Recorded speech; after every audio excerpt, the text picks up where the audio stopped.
Good morning, everyone. This is the Sociology Units 3 and 4 presentation with Skyline Hatch in partnership with UBS. And I'll be your host for this session. And yeah, I'll be your host for this session. I'm a graduate from 2020, and I'm aspiring to help you with your exam revision for this subject. I'll be assisted with Susan, who is the co-host of this presentation, and she's studied sociology before, and as well as being a lead tutor for English. I've been through online learning as well from last year, and unfortunately wasn't learning from a classroom, so I wasn't able to have that class discussion. Nonetheless, this helped me attain a very high subject score in sociology, and will learn some exam tips and just revise all that content so you're being able to just move forward and being able to officially dive into some exam questions and feel comfortable. First, I'd like to acknowledge the traditional custodians of the land we are gathered on today. I pay my respects to the elders past and present, for they hold the memories, the traditions, the culture, and hopes of Aboriginal and Torres Strait Islander peoples across the nation. I myself am not Indigenous, but I'm very appreciative that we are able to have this opportunity on whichever land that you are receiving this presentation on. For me, it's the Wathaurong land, just to share and learn about Indigenous Australians together. As well as that, I'd also like to begin by thanking UBS for their incredible support. It's thanks to UBS that we are able to run this revision series for VCE students. And we also have some amazing volunteers from UBS here today. Unfortunately, for this presentation, they aren't here today, but we are still thankful for every other presentation that they're assisting with. Just some Zoom etiquette. I haven't ran a webinar style Zoom before, so apologies for that. But just stay on mute, keep your cameras off, that's fine. You could even raise your hand function if you want, and we can unmute you if you do have a verbal question. But we are receiving most questions either by chat or Mentimeter.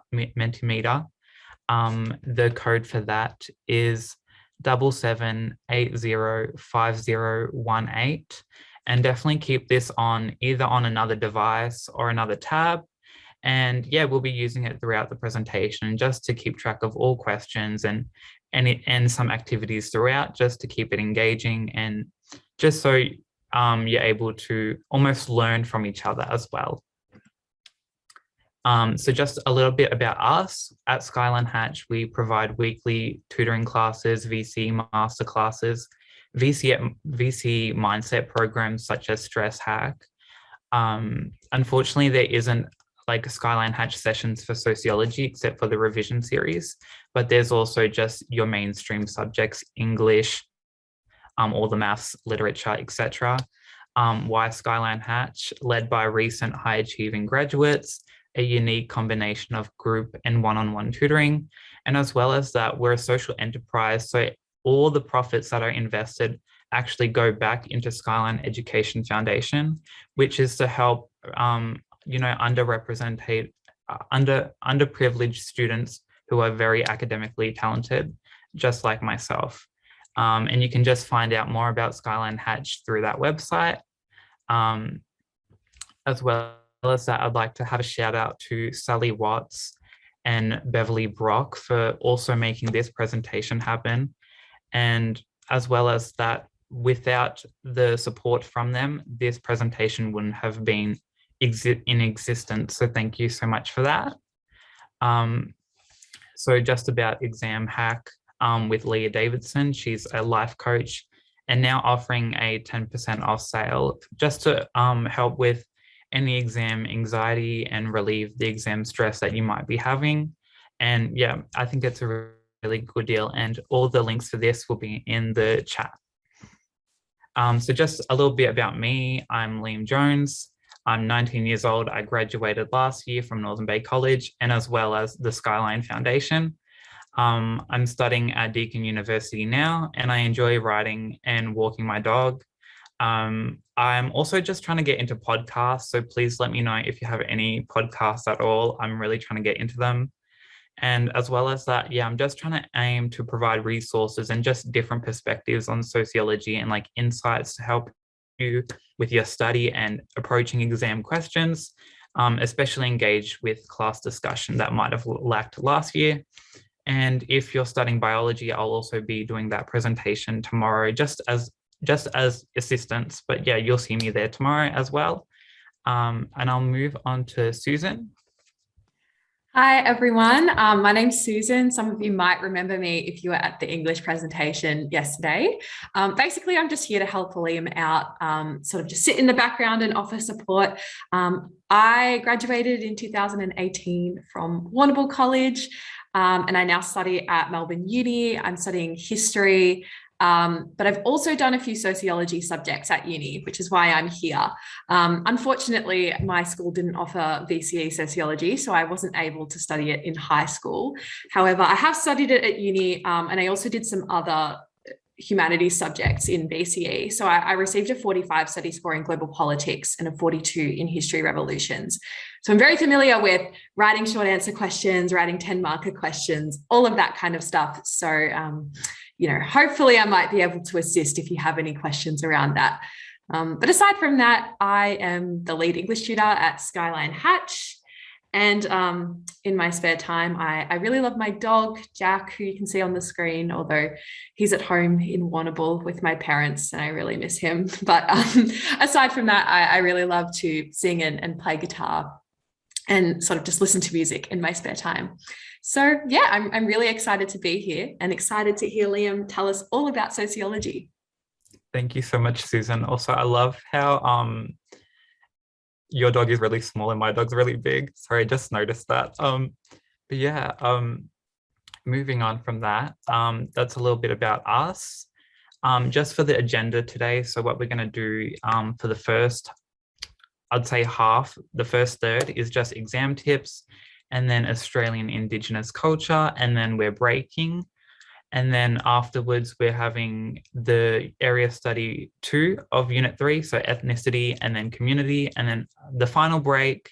And then we're just going to go into our final area of study and then questions.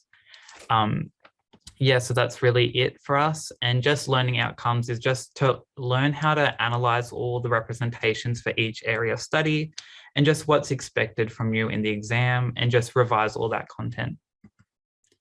So let's just hop into Mentimeter and make sure it's working. And we're just going to see how confident are you feeling about the sociology exam. And hopefully everyone is into the code. Okay, great. We're receiving some responses.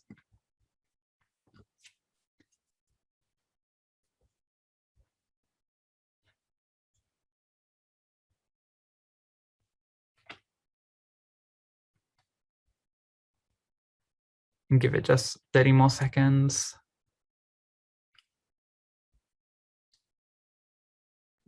Please let us know in the chat if you're having any issues accessing Mentimeter. I can see that not everyone's logged in by the looks of it. So give us a message if you need the code or anything. Yeah, absolutely. But I'm seeing like a rough average of about 5, 6, roughly 6, which is really good. I want to say for me, before I was going into the exam, I was not confident at all. But from this presentation, hopefully we can alleviate that stress for you and just make sure we're all confident once going through that sociology exam. But yeah, 5.6, that's, look, afterwards, hopefully we'll be feeling more confident. But yeah. Okay, so we're going to do exam tips. So if you're not familiar with the exam layout, there's a section A and a section B. The exam is worth 50% of your study score essentially, and you have 2 hours to complete that exam. So you have 15 minutes reading time at the start and 1 hour dedicated to each section pretty much, because you just want to split it in half essentially, where section A is all your short answers and your representation analysis. Section B is your 4 extended response essay styled answers. Like that's from each area of study as well, and they're all worth 10 marks. I'd say tips is to do practice questions, complete with your notes, and then try practicing without your notes so you can recall that information. And also, it'll help consolidate your knowledge and your familiarity. You want to focus on your weaknesses rather than your strengths. You want to go outside your comfort zone and just make sure that you're able to revise all that knowledge and stuff that you might be, expecting on the exam. Just other than that, just don't doubt yourself on your knowledge. Don't be scared of the exam. You've studied for this, it's inevitable. And if not, we're going to consolidate all that knowledge anyways. And as well as that, you're here. So it just shows that you're having great dedication to your studies, and that's amazing. Some more study tips is to flashcard your definitions. This will be really great later on where we're given the definitions. You have to memorize your case studies as well, because they'll be pertinent in the exam when you're writing your answers. And as well as that, to remember your quotes and your exact dates. I think this is a very good if you want to stand out from the crowd and you want to have a high level answer, just so that you can also provide just an extra step of knowledge to your answers. So that could be, quotes and dates from all of your area of studies that you can at least try to remember. It would be really good. Also have an exam strategy ready before your exam date. Use your reading time to perhaps comprehend these representations. Perhaps just dedicate 1 hour to each section, and use your 15 minutes for each section B question, because you only have 1 hour for section B essentially. And since there's 4 questions, you have to spend roughly 15 minutes on each question. So you just want to try practicing writing those very long answer essay style questions, for each area study, and then being able to recall that information later on in the exam. And just try not to cram, because I feel like cramming won't really help you, and you need to learn this information long term, as well as being able to sleep adequately, because 8 hours is preferred and facts are only temporarily stored in your cortex of your brain. But other study tips that aren't on the slide would be multiple exposures, so have multiple notes handy, and then just try and apply these concepts and theories you've learned from sociology to real life. This is sociology after all, so just think of all the concepts that you've learned over the period, and just think of, how can I apply this to my case studies? Susan, would you like to share any study tips, exam tips at all? I think I pretty much agree with what you're saying. When I was doing like these types of humanities subjects, for me, it was just writing as many practice answers as I could and making sure I was able to answer a question about like any possible area of study or like topic that could come up. This isn't so much of a study tip, but I just really liked color coding my notes. And I genuinely feel like that helps me memorize things too. Like I would have a specific color dedicated to like certain areas of study and stuff like that. I don't know, but whatever works really. And I really like your idea of relating it to the real world around you. I think that can really help solidify things like in your memory. So I would definitely encourage you to all do that.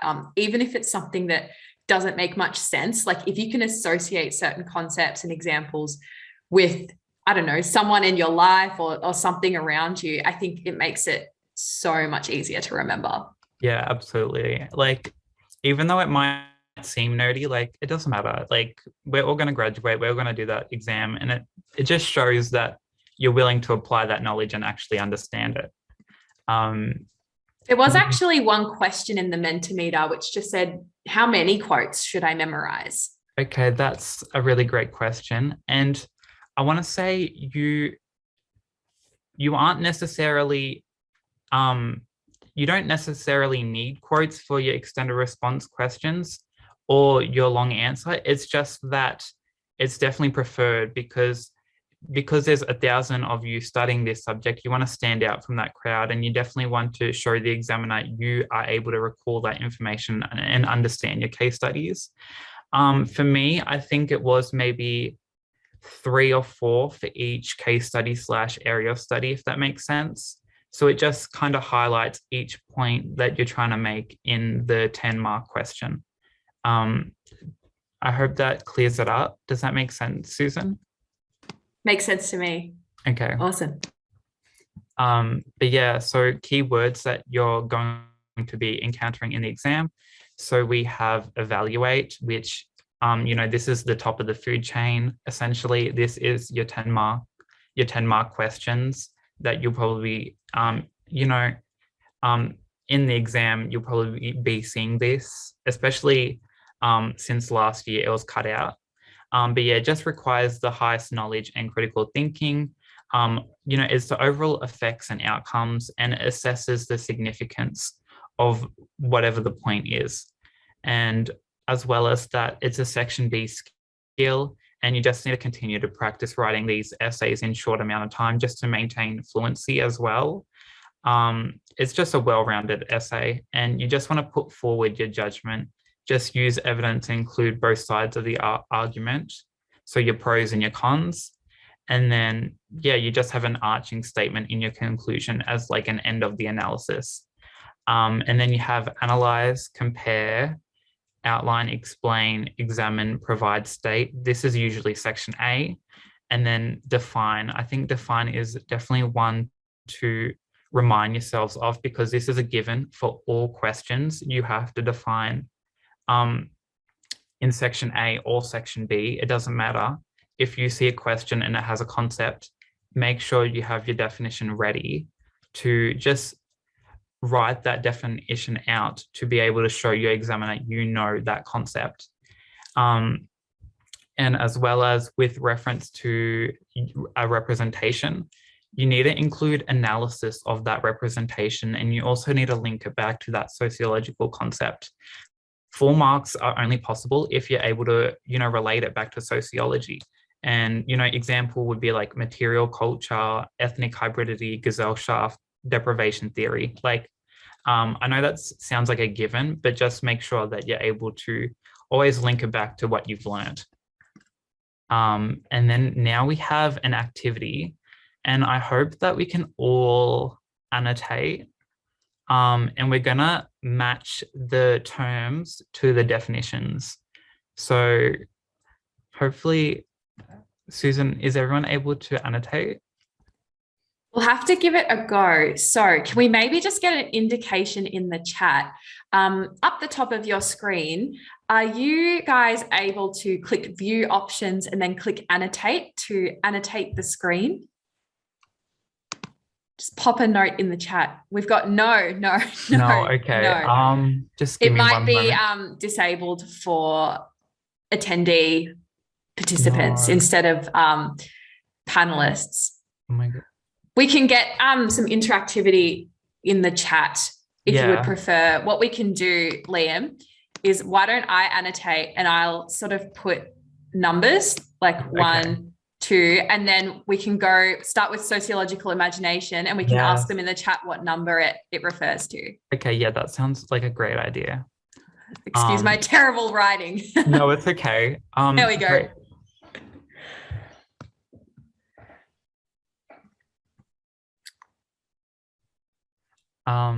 So what do we think for number 1?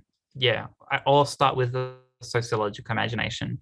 Which might it be? 4? That's correct. Okay. Awesome. I can link it up if you want. Is that right? Yeah, that's right, I'd say. And then culture. 5, yeah. Okay, you guys are onto it. 5, is that correct? Yeah, I'd say so. Woo! There we go. And then reconciliation. 6. Everyone's saying 6. Yeah. Ethnocentrism.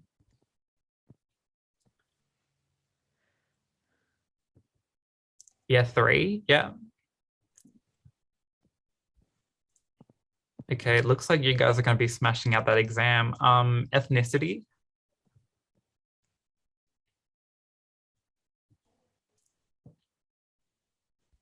7, yeah. And then the final one, ethnic hybridity.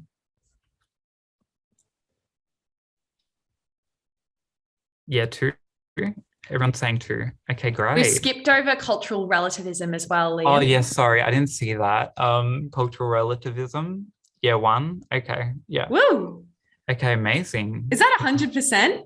Yeah, I'd say so, yeah. Amazing. Yeah, okay, you guys are so well. But yes, I'll just would you be able to clear it, Susan? I'm so sorry. Absolutely. No stress at all. Let's Thank you so much. sadly get rid of the amazing 100% That answers now. There we that is go. so well. But yeah, just moving on from that, you can screenshot this and have it in your notes to help flashcard. I'll give you guys maybe, 20, 30 seconds to do so. But yes, please screenshot this if you don't have it in your notes already. Definitely something that will be asked of you in the exam 100%, can tell you now. But yeah, I also color coded it as well. Thank you, Susan, for the idea. But yeah, this is unit area study 1, and this is area study 2. And then moving on from that, we have the same game essentially, and this is for unit 4.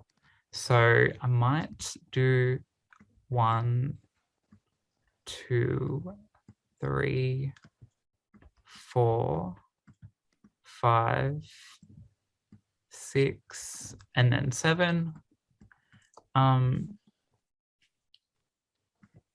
So I have a question in the Mentimeter. How many practice exams should I do? I assume that says. And I honestly did perhaps 4 or 5, but it's more so the questions that you want to focus on rather than the exam, if that makes sense. So you want to focus on, let's say, if you're struggling with section B, then just focus and revise section B, if that makes sense.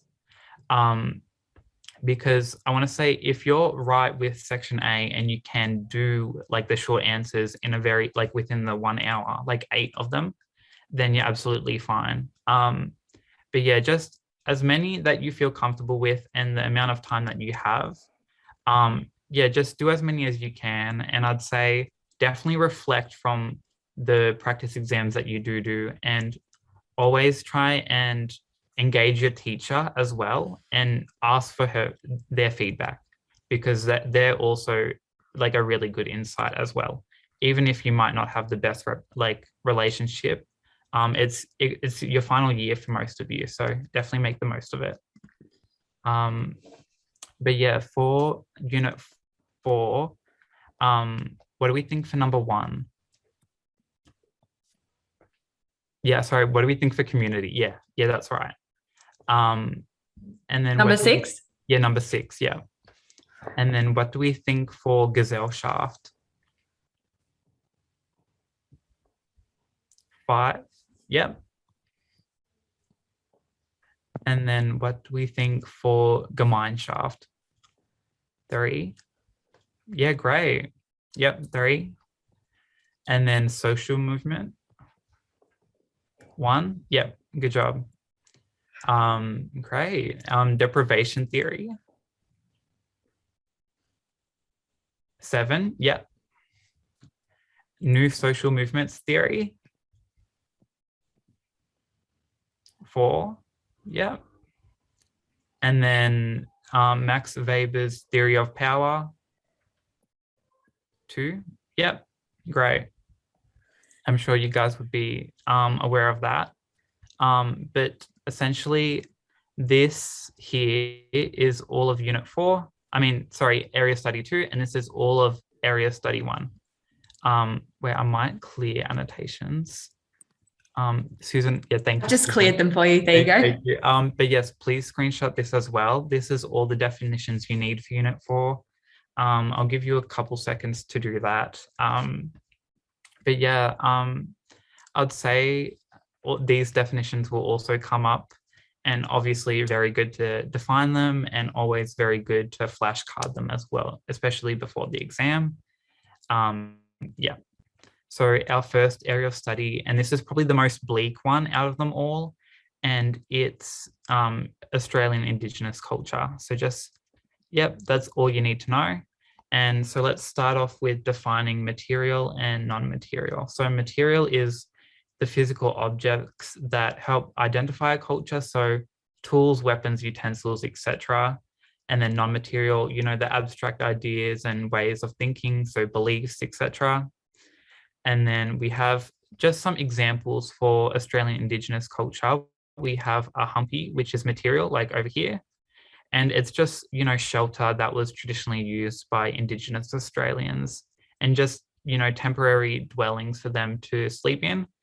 And then non-material is the Dreamtime, which is the, foundation of the Australian Indigenous religion and culture. And it's 65,000 years old, as we know.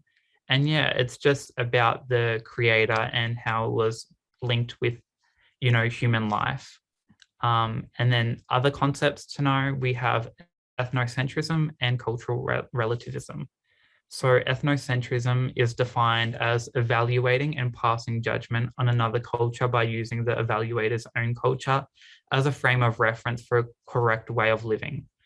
Synonyms would be prejudice, intolerance, bigotry, discrimination, and of course, the opposite would be culturally relativism. Just attempting to understand a person's beliefs and practices based on that person's own culture. Just an example of that would be looking at this woman here and just being like, having an ethnocentric perspective and looking at it and be like, why is she wearing that on her head, compared to, a culturally relative perspective where it might be like, I might not agree with it, but I understand why they perform this ritual and why it's important to their culture.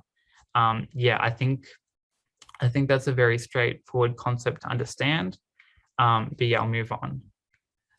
So we have sociological imagination. So this is just, this was coined by C. Wright Mills, and it's the analytical approach to have awareness of the world's influence, past and present, just from a different point of view. And it's a culturally relative point of view to draw connections between the personal challenges and public issues. And it just helps sociologists understand society and how they can remove their biases and be open-minded. So this is linking it back to those concepts previously for the sociological imagination. And just to note at the bottom, it's predicted to be on this year's exam because it was overlooked in last year's exam. So you'll probably be seeing this in this year's exam. So to link it back, it's, what's the relevance? It's that biases and generalizations will skew analysis to engage in the sociological imagination, as we know, because we're trying to understand we want to grasp a better understanding of society. And having an ethnocentric perspective will not help us understand that. It will limit our views, not broaden them. So using your personal views and having prejudice is not ideal. Just some examples in case you might be struggling with this concept is, why do Indigenous Australians have lower life expectancy than non-Indigenous? So we need to consider what's occurred in history, what we've learned in sociology, to help us understand these inequalities. And as well as that, seeing a homeless person on the street, we need to consider what's happening in society rather than just, approaching it with ignorance and jumping to conclusions. Just some examples could be like, economy crash, domestic violence rates, lack of job opportunities, etc. And here's just an exam question about, the sociological imagination. Just because it's from 2014 doesn't mean it's not relevant. You could definitely practice this in your own time. Moving on from that. I just have a question. Sorry, Yeah. Liam. I was Yeah, just no, you're wondering right. if you could explain a bit more your process of how you predicted that question might show up on the exam. Yeah, of course. So essentially, because I sat the exam last year, um, I studied for that. And because it wasn't on the exam, I could just safely assume that because it was overlooked, it'll probably be on this exam. Does that make sense? Yeah, it does make sense. Yeah, I just thought I'd clarify. yeah, no, that's okay. Because I feel like because I want to say it's a pretty small study design. So usually they cover everything, but because everything wasn't covered, then you'll probably be expecting this on the exam for sure. Yeah, that makes a lot of sense. When I did global politics, it was the same. Like, it was the last year of our study design, and our teacher had like looked at all the things, everything that had been covered, and there were a few types of questions that hadn't come up in any of the exams over the past 4 years. And she was like, "This is definitely going to be on the exam," and it was, and it felt great. Yes. Even how I studied for the exam, I looked at 2019's exam, right? And even though I studied for everything around 2019 exam, it wasn't even on 2019's exam as well. So I was like, okay, well, we've got to make sure that we're studying for sociological imagination this year for sure. But yeah, just moving on from that, we have Indigenous, so misconceptions. So living in dry, arid areas, as well as, land belonging to no one, terra nullius, and then also being homogenous, that the culture is the same. And it's definitely good to, rebuttal these, because obviously they're not true, they're misconceptions. So we just have all these statistics about how, there's a lot more Indigenous Australians living in the city, and a lot, it's actually scientifically and legally false that no one actually owned the land, because Indigenous Australians have been on this land for 65,000 years and continuing. And as well as that, it's a very diverse culture. There's 200 to 300 languages spoken, so great diversity. And yeah, there's also different clans and tribes. So moving on to the history, we have historical suppression, so widespread, enforced by, all these policies and laws to assimilate, and, AIC being described as subhuman, AIC being Australian Indigenous culture. And then in, the 1800s, they were seen as primitive and savage race, described as noble savage. And British colonizers wanted to civilize, Christianize, removing people from their homes, like removing Indigenous people from their homes, the stolen generation, as we know, and then the segregation policies, just church-run missions and reserves. Just to help, to limit the culture to be passed down onto their future generations, essentially, and just being forced to speak English and Christianize. And for assimilation policy, Indigenous were forced to have the same manner of living as British to have citizenship. So here's a very good act for you guys to possibly remember or add to your notes: the Natives Act of 1944. And to actually apply for Australian citizenship, Aboriginal people had to prove that they severed all ties with their family, were free of disease, could speak English, civilized, could manage their affairs, and industrious in their habits. And as well as that, even though they were granted citizenship and could prove all of that, the citizenship wasn't actually passed on to their children, which is shocking. So just some representations, even though we've been through many, we have, we need to know our contemporary representations and our older representations, and especially ethnocentric ones and culturally relative ones. So ethnocentric ones would be, this artwork depicting Indigenous Australian as a master, and then, forced adoption of European culture, Adam Goodes harassment and being called an ape, that's contemporary. And then culturally relative, we have, these contemporary photographs where it just highlights the loss of identity for Indigenous Australians and many of Christian Thompson's work is on how, the culture that has been lost. And as well as that, just, the documentary on Adam Goodes, The Final Quarter, and then the John King on the Burke and Wills expedition, essentially a story about how he was saved by Indigenous Australians.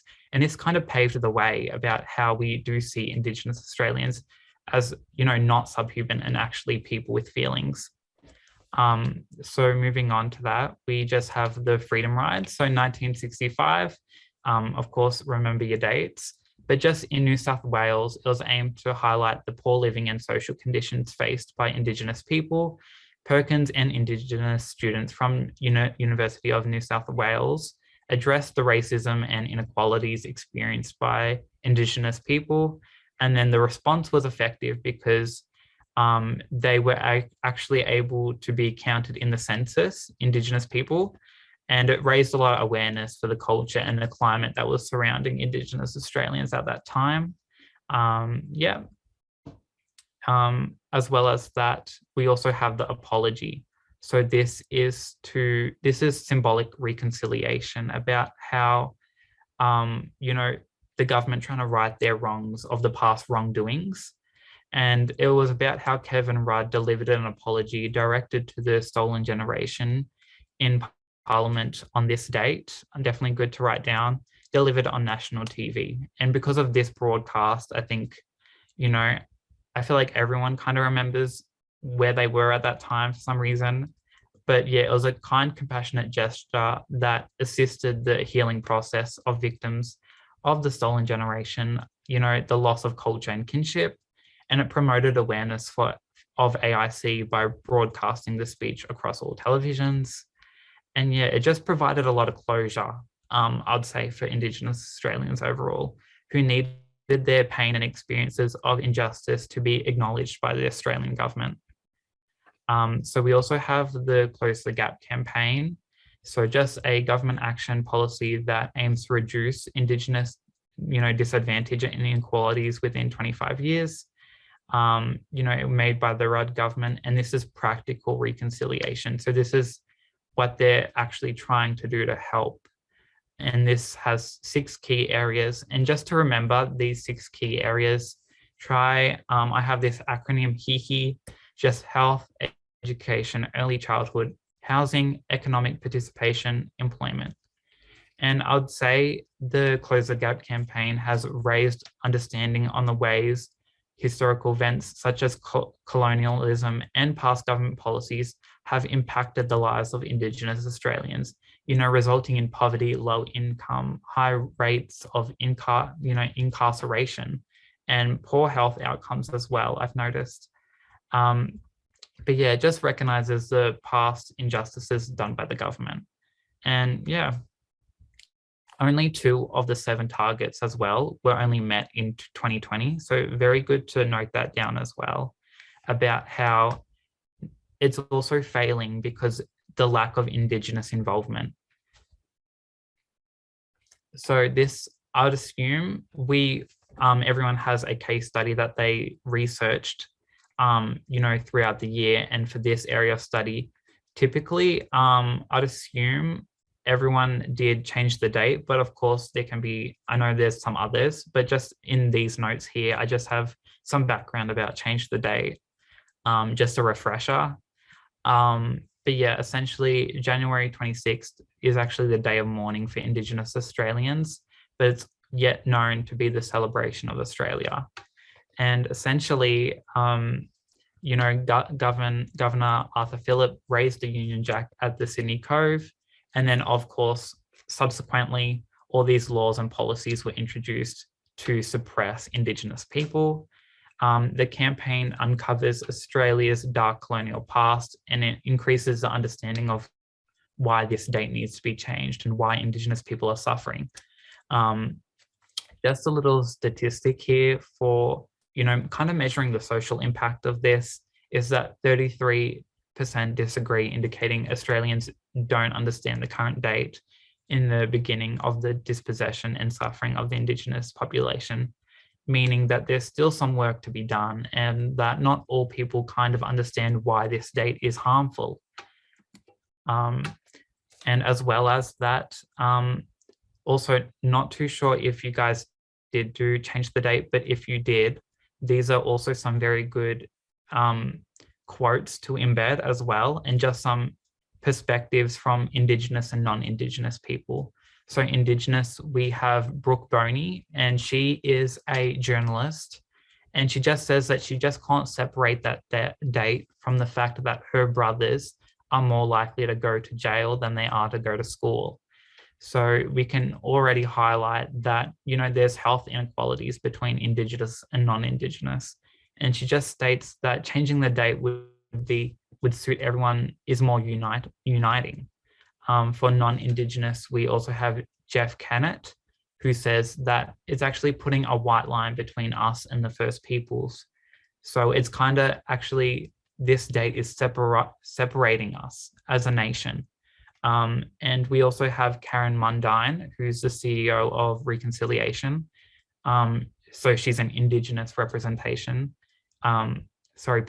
And she's just saying that, asking Indigenous people to celebrate this date is asking them to dance on their ancestors' grave.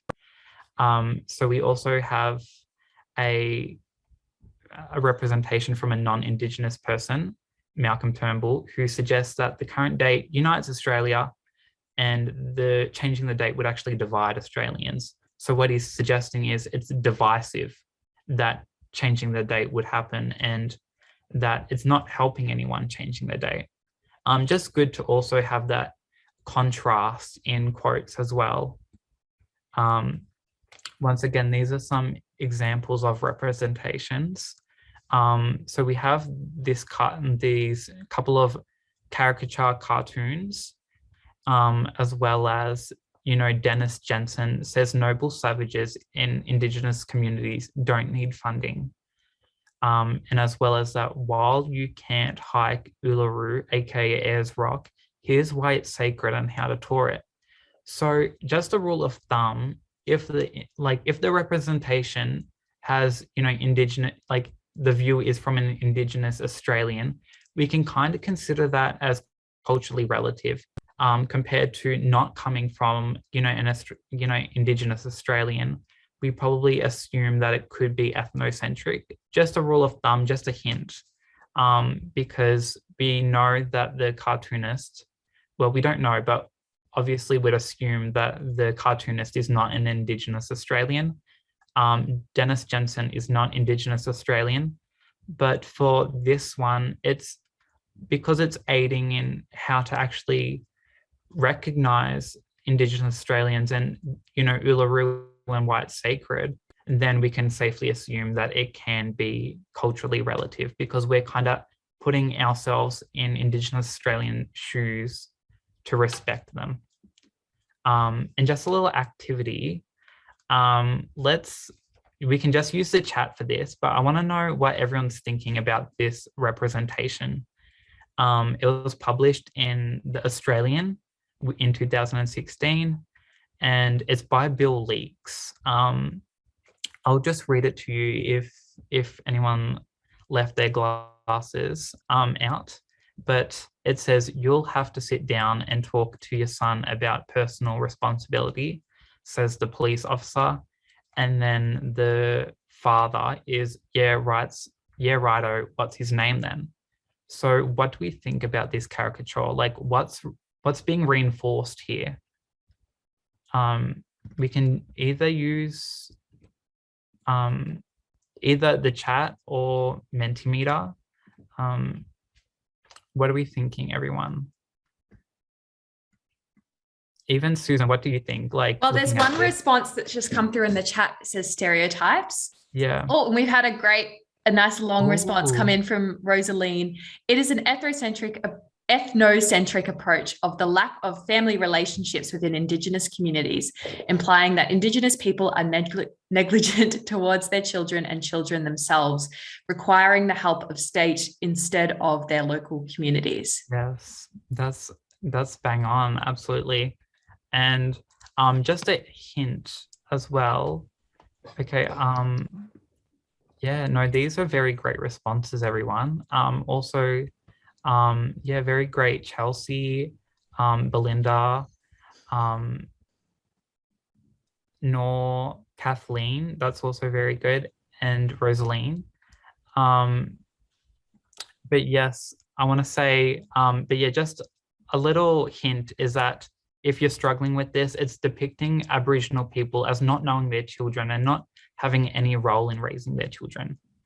And, you know, with the main idea of this, you know, cartoon caricature, you know, think of the background, think of what's being displayed as well, like, you know, the emphasis on the lips and the facial features and race. But yeah, we have the main ideas: youth custody, alcoholism, degradation of family and culture. So why are we seeing this separation? And then the intended audience, like, you know, how would I feel if I was Indigenous and I saw this? You know, is it ethnocentric? Is it culturally relative? You guys are onto it.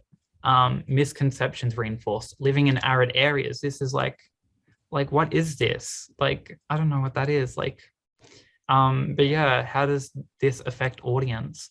Does it limit public views? Does it limit public awareness and views, or does it promote endorse Indigenous Australians in a positive light? Yeah, just stereotypes, generalizations being enforced. You know, reinforcing those misconceptions. You know, being primitive, living in arid areas. And this is just a takeaway representation that you guys can screenshot and do in your own time, I'd say. But it's just asking like, it's just asking, you know, let's just read it. It says, Channel 10 commended for NAIDOC weather segment using traditional names for Australian cities. So you can also just Google this title up and then read the whole article and use it as a representation. But here's just a quote from Amanda Jason, the weather reporter. We acknowledge the traditional names of our capital cities for our national weather. And yeah, these are some guidelines to help you with answering. There is no set question, but just writing about it and just using that language and why, you know, how does it affect the audience? You know, is this endorsing reconciliation? Do I feel good looking at this as an Indigenous or a non-Indigenous? And how can we also help with reconciliation as well? Like, how can we help reduce this strain between Indigenous and non-Indigenous and just be united together in the nation? But yeah, positive, negative, who's the source? How does it affect the audience? And you'll probably be using this terminology a lot in your response. Does it promote or endorse, or does it limit or, you know, break down, you know, positive views? Yeah, does it challenge or endorse reconciliation? That's the main one as well. But yeah, when I saw this on TV, like even just applying the concept to real life, I was like, yeah, that is culturally relative. But yeah, as well as that, I think we'll shortly move into the break. I'm just going to quickly play this video by UBS, who is our main sponsor for this. Hi everyone, my name is Jeff Brown. I'm a credit analyst in asset management covering Asia Pacific. The highlight of my career would potentially have been giving a presentation on UBS TV to Switzerland with a Star Wars figurine while discussing the role of technology in Australia. I think my pathway to UBS was quite interesting. I came not only from a finance and economics background, but I also had physics and earth science. If I was to give myself some advice back in year 12, it would be two things. Firstly, if you do have free time and you're getting a bit bored, try and think to yourself, perhaps even the next exercise could be one of the marks in my final exam. So every little cent counts. The second one would be love yourself, back yourself. It's probably in the back of your brain somewhere. You don't have to overstress it. You'll be okay. Susan, with that, would we be able to take questions till 11 and then break? Hi. Yeah, sure. Whatever's easier for you, Yeah, Liam. I think, let's do some questions because I can definitely see some. Yeah, we've So got quite a few in there. yeah, Sounds okay. good. Okay, so do they check our quotes? What if we get article quotes a bit wrong? Well, they're marking you what's there. So try not to make them up. Definitely try your best to at least remember the source, like ABC, SBS. Um, and I understand like years would be very hard to remember. But when you're practicing writing your responses, it'll come natural to you. And you necessarily don't need to double check because it'll be there, if that makes sense. And yeah, I'd say they definitely do check it. There's only 1,000 students, which is not many. So they do want to make sure that you're not making up that information. They want to make sure it's correct.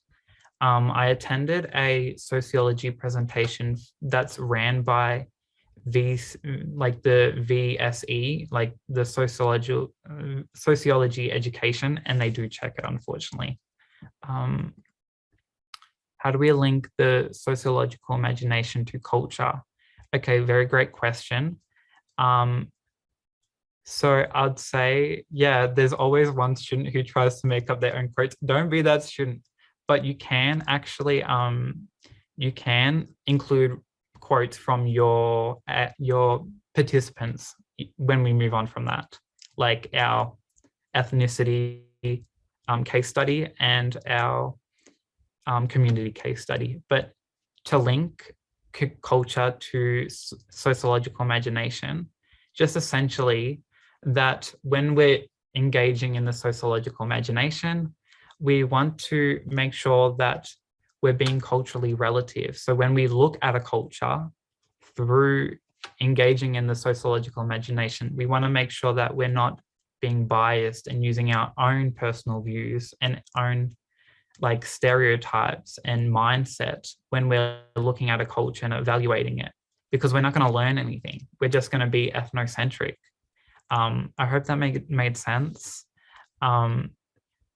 But definitely just ask that question again if I didn't answer it correctly. But you want to make sure that the sociological imagination is just engaging to help you understand cultures, essentially. When discussing the sociological imagination, should I focus on how it distinguishes personal issues versus societal problems? Or should I discuss it how it makes a person remove their bias? So the definition of sociological imagination, you want to definitely include personal issues and societal problems because that's what it's linking it. That's how you engage in the sociological imagination. So definitely when you're defining it, include that for sure. And then as well as that, should you discuss how it makes a person remove their bias? Yes, absolutely. Like you want to make sure that you're having a culturally relative stance, if that makes sense, rather than being ethnocentric and not broadening your views on, society and what's occurring in society, essentially. And of course, the personal issues. I hope that made sense. Please let me know. Or you can always ask the question again. But so you're basically saying, Liam, that you can focus on both? Yeah, when you're defining it, you're going to be, ticking off both of those boxes. So it definitely depends on the question, but yeah, you definitely want to embed both of that because it's both important, especially when you're linking it to being culturally relative, and the link between, like the relationship between sociological imagination and being culturally relative and versus ethnocentrism. Do we need evidence from Koori culture? This is a very great question. And like the question might be like, refer to a representation, but as well use evidence from what you've studied throughout the year. Let's say for material culture or just Australian Indigenous culture. So you definitely do need to know at least one or two, material, non-material for Koori culture, Indigenous culture, and as well as that, also for your long answer where you're talking about Indigenous culture and they might ask you some information or background about it, you can embed that in your response to make it more high level, if that makes sense. How how many representations are usually in the exam? Very great question as well. And we're going to be covering all 4 area studies for this. But I want to say last year, I think it was 4. So you want to practice these skills of analyzing the representation. Yeah. Can we put the earthquake on C's? That's a very great question. And I think you'd have to apply for a derived exam score, because I'm not sure if C's closed yet, but definitely start writing it, especially because I'm in Geelong, I did not feel it at all. I just felt lightheaded. So maybe Susan can answer that. Yeah. Look, I don't know. I could definitely see the building moving. Don't know if that qualifies for C's. Maybe you can just fingers crossed that it happens while you're in the exam room, and then you'll all get derived exam scores. But no, you don't want to get derived exam scores. You're always better off not having to rely on that. But you know what? Yeah, add it into your C's applications. Someone was saying before we just started this session that the earth was shaking in anticipation for the sociology presentation. Oh gosh, so maybe we can see it as a good sign. Yeah, thank you so much, guys. This wouldn't have been possible without you guys, for sure. And the amazing response in the chat, that was amazing. But this will be the final question for break, because I understand Zoom fatigue and all of that. But can we link the way public views and awareness are impacted by historical suppression? Yes, absolutely. Absolutely, you can. Yeah, no, definitely. You definitely want to, it'll be more apparent in the question, but that's what they're looking for, examiners, where you want to kind of make cross connections between all of the things that you've learnt, with the views of Indigenous Australians and what's occurred in history and how it's shaped them now, if that makes sense, with statistics and all that. Anyways, we'll return at 10:11 to continue the rest of this. But yeah, hopefully that answered your question. I will, we'll take questions later. Once again,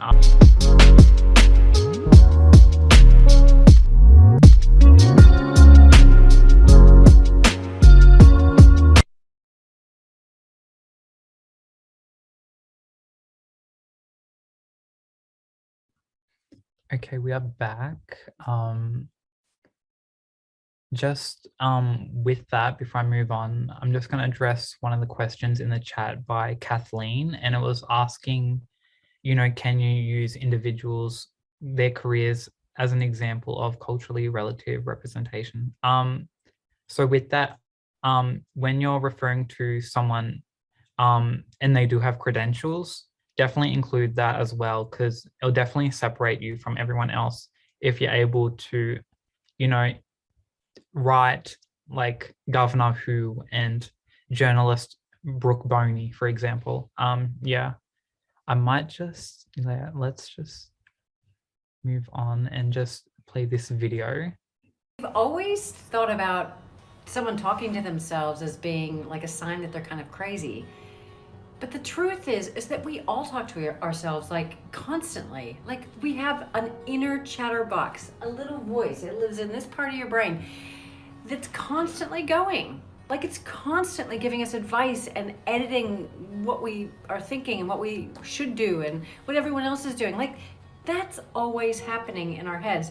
So I've got an awesome idea. Like if you can decide what that chatter is in your head, oh my God, I promise you life will look totally different. And it really is. It's a matter of owning the fact that we do this self-talk anyway.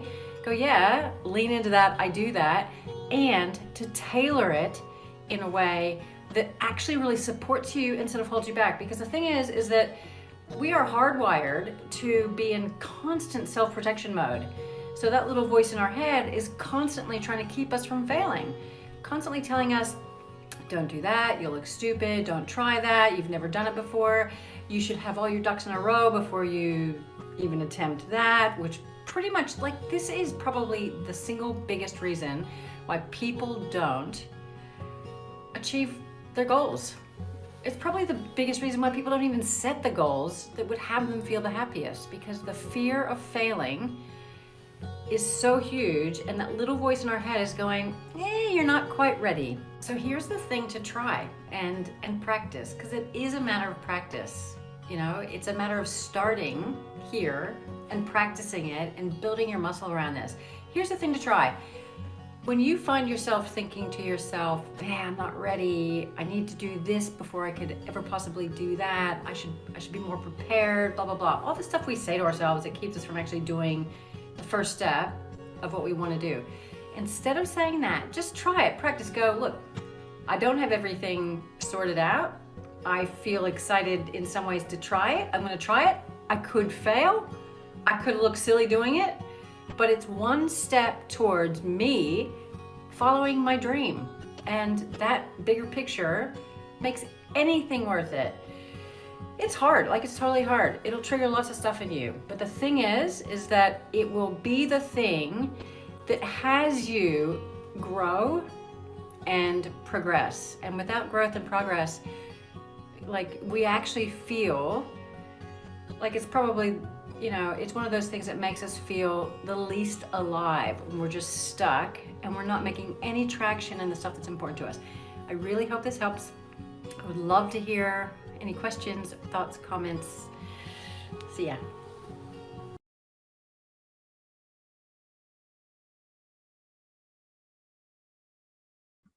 Thank you for that. That's Leah. She has a lot of wisdom and she's very influential and inspiring. You can follow her TikTok as well. It's just at coach to coach. But yeah, definitely she'll be definitely around for stress hack and stuff related to that if you're interested. At Skyline Hatch. I've always thought about moving on from that, we have questions for 5-10 minutes. There are a few more Mentimeter ones, so would you like to keep going through those? Yeah, of course. So do you think historical suppression is likely to be the 10 marker this year? And I would say it'd either be historical suppression or just some representation that does challenge Indigenous view, like Indigenous Australian views and awareness. Or it could go the other way where it supports and endorses that. I know last year we had the option to choose. So yeah, I can't really predict that, but it'll definitely be on the lines of that. How do we define public views and awareness when mentioned? So when you're defining like sociological imagination, what you can do is, you say it's the connection between public views, and personal issues, right? But you can also you can go a step further and include like an example, like what I did. So let's say like being culturally relative and understanding why in the world, because you're literally right, an example of having and like engaging in the sociological imagination is understanding the historical suppression that has occurred when looking at the life expectancy difference between Indigenous and non-Indigenous. And yeah, it's simply that. And I hope that makes sense. And same for the homeless person scenario, looking at a homeless person versus someone, like looking at a homeless person and seeing what's occurring within society. Try not to overstress that. Like try not to make it seem as more complicated than it is. Can I quote my participants from case studies when answering the exam questions?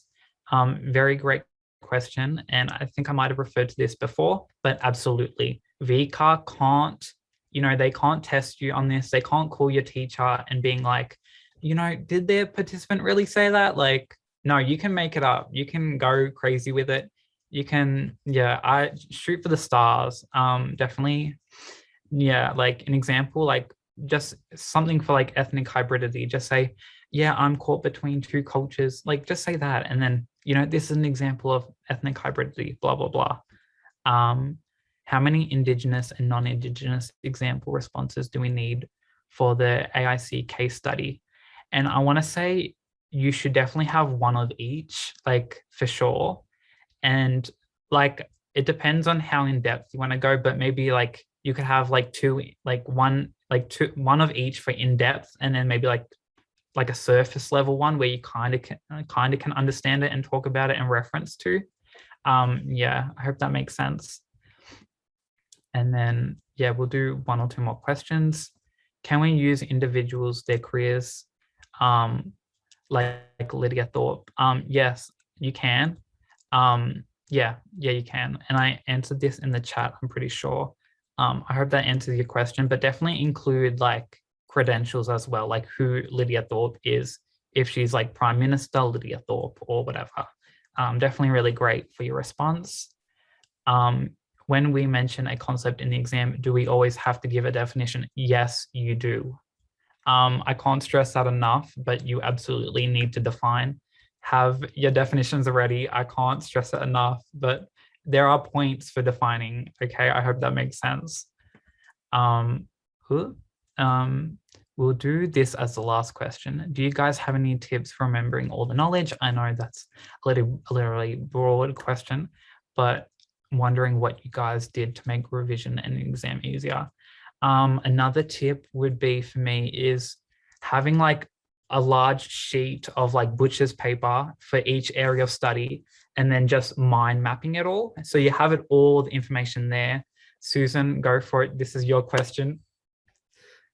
Yeah, that sounds like a great tactic. I love mind maps. So no, they're not for everyone. But yeah, it can be really good. Just sort of to help you visualize everything. I know I kind of said this before, but again, for me, doing like really content heavy subjects, it was mostly about writing practice questions. First of all, I guess if I wanted to do a bit more chill study, I would just make sure my notes were really like organized, I guess. Like I remember for global politics, I like rewrote my notes and just made sure like every area of study had its own little section. I had a definition for everything. I had an example next to it. I just knew I was covered off with everything. Once I've done that, I just started trying to write as many example questions as possible. Because actually, like, you can do flashcards and you can do like, you know, rewriting notes with your definitions and stuff like that. That is helpful. But what actually solidifies it the most is putting it in context. Yes. Answering questions, and make sure you've answered like every single type of question that can come up in the exam. Do some with notes, get your teacher's feedback on them or even your friend's feedback. Then once you've got that down pat, do them in exam conditions without notes. Time yourself, all of that kind of stuff. I found that really, really helpful. Yeah. Yeah, and also just to add, but you can also get your SACs back as well from your teachers, 100%. Yes. That's something I did as well. I got all of my SACs back and then like rewrote the answers and tried to improve them. And that really helped as well. And that's another thing. I kind of already said that, but there's no use doing practice exams if you just do them and then never look at them again. Yes. You should really try and get feedback on your answers and then rewrite them and improve them. Yeah, no, absolutely. And like what the SACs are there for is to test your knowledge on all of the area, like the study points. So yeah, absolutely.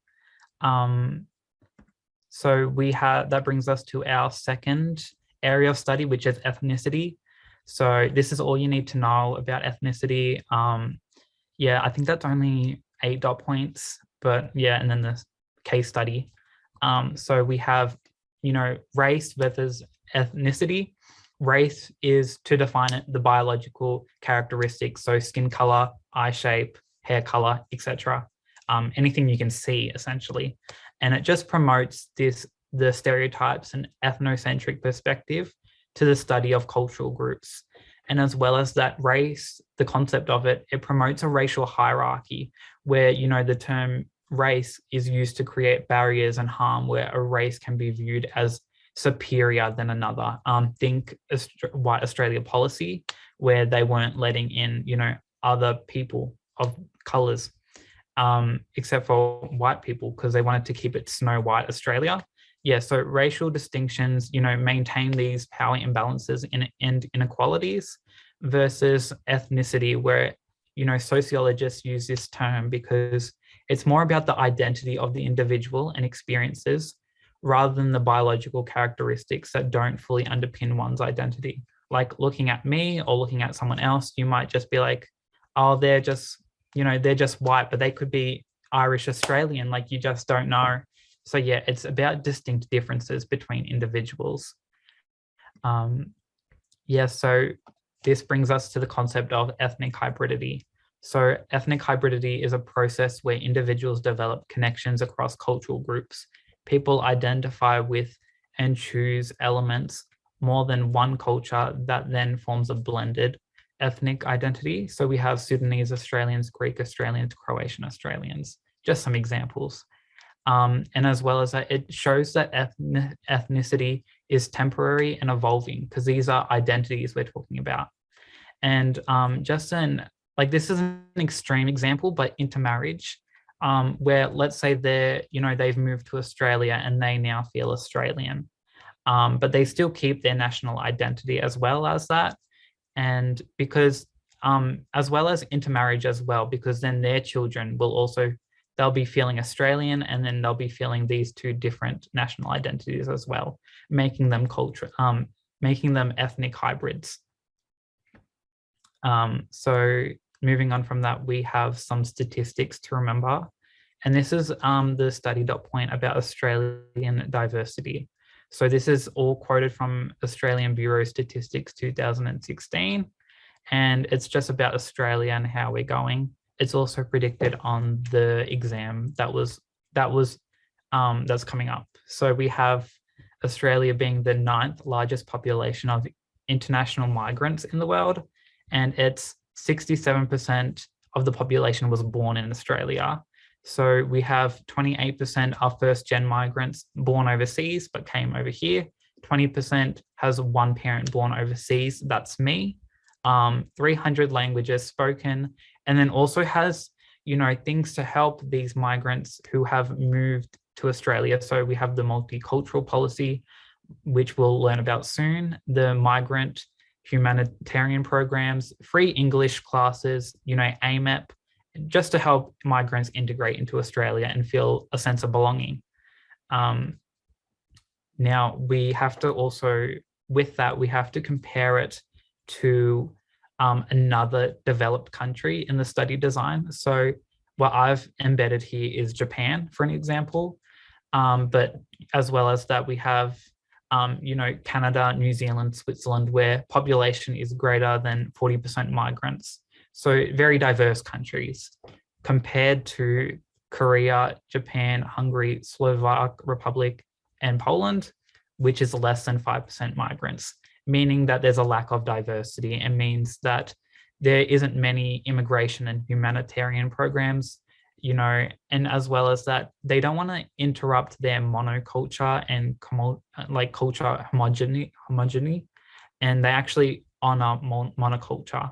So meaning they don't really want to disrupt what they have. They love having less migrants and keeping the national culture the same, essentially. So we have a quote from Japan's former Prime Minister Taro, really good to embed in your response in case you do come up with a question testing. They're saying one nation, one civilization, one language, one culture, one race. And just a statistic saying that 98.5% Japanese, the population is Japanese. So that only leaves 1.5% to be other ethnic groups than that. Pretty straightforward, but make sure when you do have an example, make sure it's a developed country. They stress that for some reason in the study design. And that brings us to the concept of multiculturalism. So we describe the diverse cultural makeup of society, set of norms that uphold the right of an individual to retain and enjoy their culture. So the government policy seeks to, maximize the cultural diversity benefits started in 2007. So migrants have equal access to government-funded programs and services, interpreters, programs, festivals, events, just anything to help foster this sense of belonging for them in Australia. And it's on 4 central principles. So we have commit to inclusive society, respond to diverse needs, recognize economic prosperity of multiculturalism, condemn intolerance, discrimination. So actually, migrants are legally protected if they do encounter and experience racism. as we have the Racial Discrimination Act in 1975. Very good to add to your notes in case you want to just go a bit more in depth, but usually these questions aren't, they're more short answer questions. But yeah, just the government wants to celebrate the benefits of cultural diversity, national unity, and harmony between all different ethnicities. But your case study for ethnicity, we have, as you know, barriers and enablers. Enablers, you know, they endorse aid inclusion and belonging. Barriers obviously reinforce exclusion, you know, limit and obstruct inclusion. So we don't, you know, as a barrier, we're not really feeling that included. And, you know, some general examples is celebration of cultural customs and traditions as an enabler. Local festivals, exhibitions, council activities, Harmony Day is a very great example as well. Barriers, we have acknowledgement of some cultural practices over others. So meaning that there is a Christmas, but there's no Hanukkah or Eid. So that's very also good to note. And as well as that unfamiliarity with customs, traditions in social interaction. You know, perhaps you're, you know, shaking someone's hand, but that's not very accepted in your culture, or you're crossing your legs and that's not favored in your culture, but people seem to be doing that anyways. But yeah, just examples of barriers and enablers. You need 2 of each, and it's political, social attitudes, customs, traditions, and media from your case studies. So you want a barrier and enabler for each. So that's 8 in total. So I'm not sure about you guys, but I did Greek Australians. Hopefully some of you guys did Greek Australians, so we can take some notes that can be very important for the exam. So we have, you know, political and just enabler, just quickly going through this. We have Greek Independence Day, acknowledged by Malcolm Turnbull. And a barrier for that would be the One Nation Party and anti-immigration laws being pushed, just, you know, making sure that where like Greek people feel excluded because they're not wanting to be let into the country essentially. And social attitudes, we have Harmony Day in Greek language schools where, you know, Greek children in Australia are able to learn Greek as well. That's amazing. Barriers, you know, othering, racism, Reclaim Australia Facebook group. You could use this for any ethnic group, like I'm serious, because it's shocking. But yeah, they just want to keep them out. And the term WOG, you know, it could be ethnic derogatory slur. It's normalized now, but like some might, you know, think that is a very bad term. And media, we have WOG Boy, WOG's Out of Work, Acropolis Now, a lot of Greek representation on Aussie TV, SBS. And barrier to that would be for media, anti-Greek sentiment in the news and just vilification of Greek people. Mary Koustas, who was in Acropolis Now, and her experiences of racism. And then as well as that, we have the Golden Dawn, where Greek Australians are just depicted as violent because, you know, things are happening in the world with Macedonia. And customs and traditions, so our last point, enablers would be celebration of cultural customs, traditions. So there's a lot of Orthodox Greek churches in Australia, local festivals, and the multicultural policy, etc. Barrier would be, you know, linguistic differences in language, because we know that, you know, the language is very different for Greek people and English, because English is much more favored in society now. You know, having to assimilate to not be treated as the other, and traditional clothing not considered professionally appropriate. That last point you could probably use for any of your, I think any ethnic group, especially since traditional clothing is not very accepted in professional settings. Yeah, so with that, we have, unsure if you guys did, you know, were able to research given COVID. I wasn't, but we do have a set of guidelines to help us understand why ethical research is important. This is ethical methodology, and this is for Area Study 2 and Unit 4 of Area Study 1. So it is on 5 principles: ethics, privacy, informed consent, voluntary participation, and confidentiality. Very good to mention all 5 of these when you're answering a response on when you're being asked for ethical methodology. And it's also going to be on this year's exam, most likely. It wasn't on last year's, so you'd probably be expecting it this year.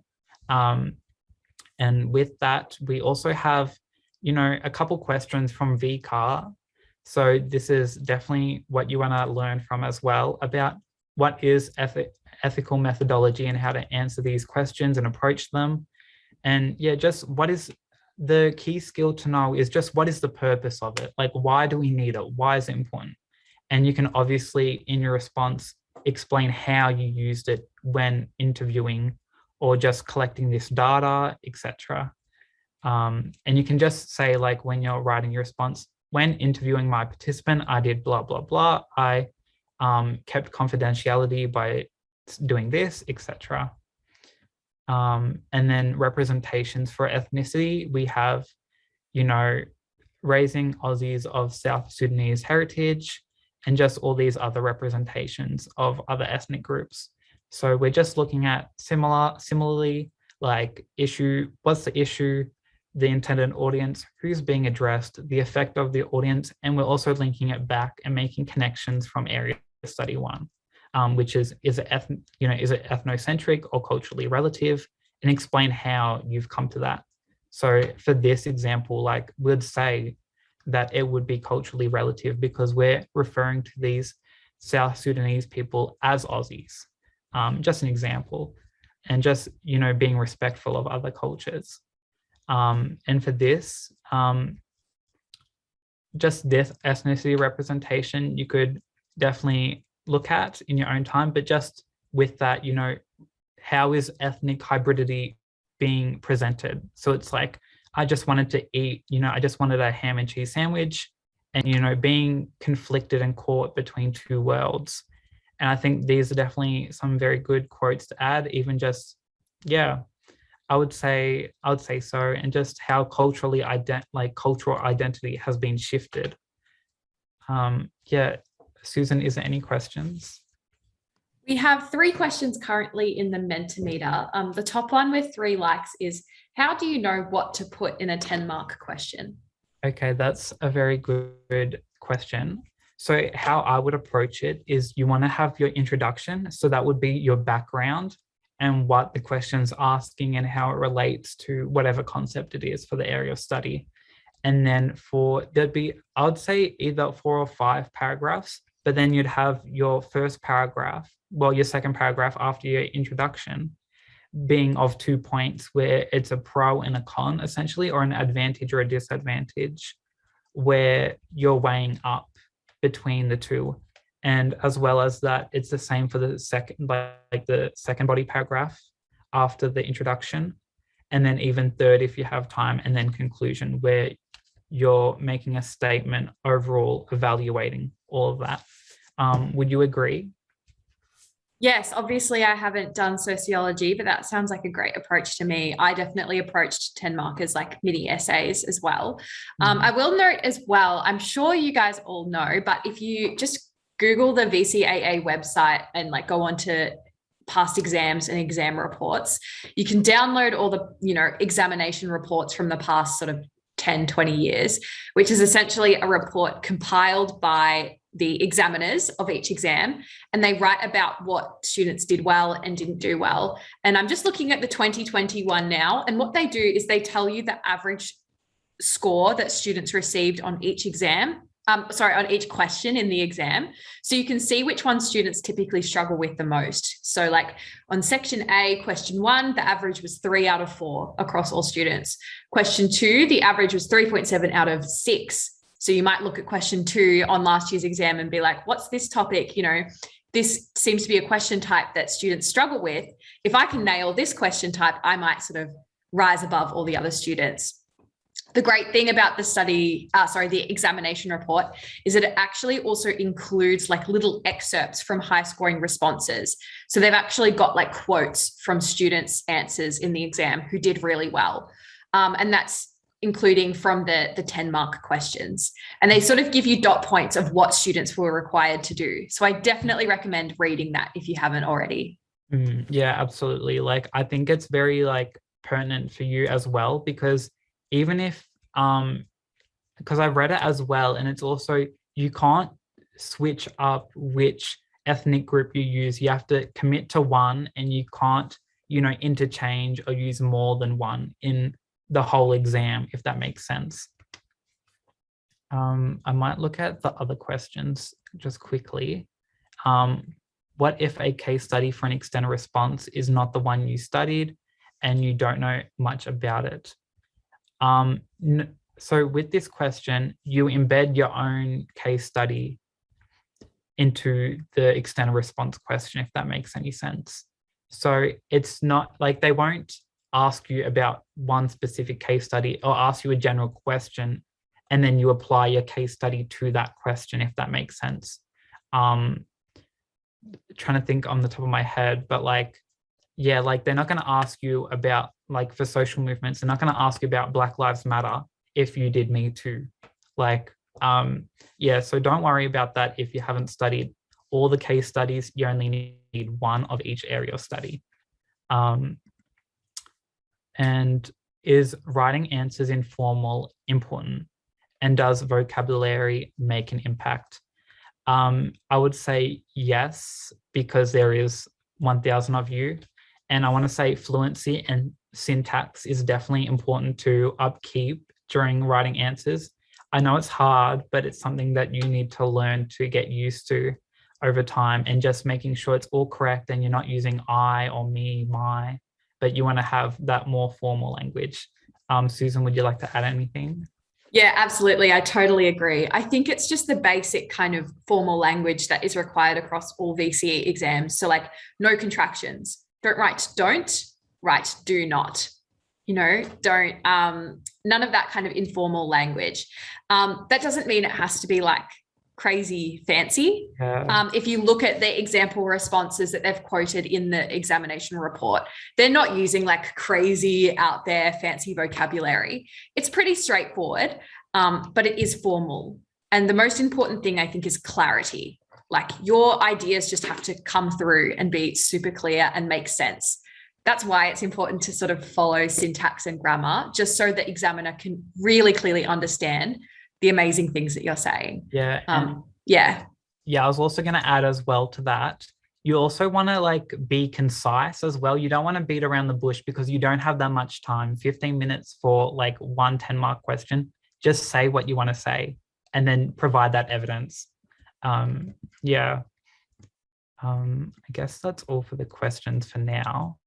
But this is Unit 4, and this is community. So this is what we want to know for community and the area of study.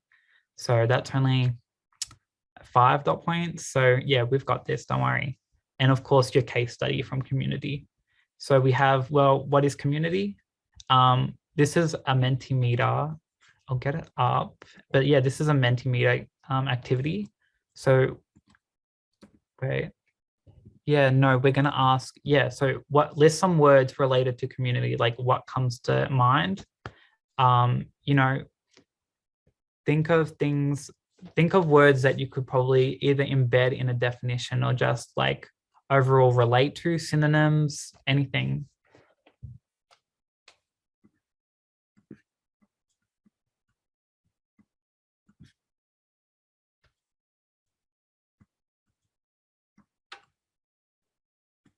ICT, Gemeinschaft, Gesellschaft, yes. Inclusion, yeah, that's a good one. People, yeah, that's good. Togetherness, shared ideas, inclusion versus exclusion. Mutual interest, yes, that's a very good one. Okay. Shared ideas, culture of community, shared ideology, that's a very great one as well. Geographic proximity, Gesellschaft, unity, group, teamwork, interaction, location, collective solidarity, yeah. People, I guess the biggest one is Gesellschaft. I'll give it 10 more seconds or 20 more seconds. Pre-industrial, ICT, people, shared history. Yeah, that's good. Geographically close. Yeah, so you guys are onto it. Yeah, these are all good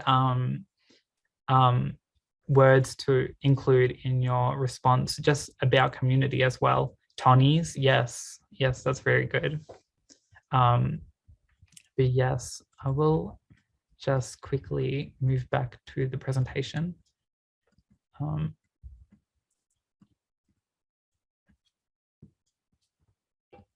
Okay, so classifying a community. So we have, a group of people who share social relationships through being geographically close to each other and or being in regular contact with each other, and through having similarities such as mutual interests or shared ideology. And, these social relationships can be formed through being geographically close, being in regular contact with each other, shared similarities, as that came up, mutual interests came up again. Yeah, ideologies, that's great, that came up.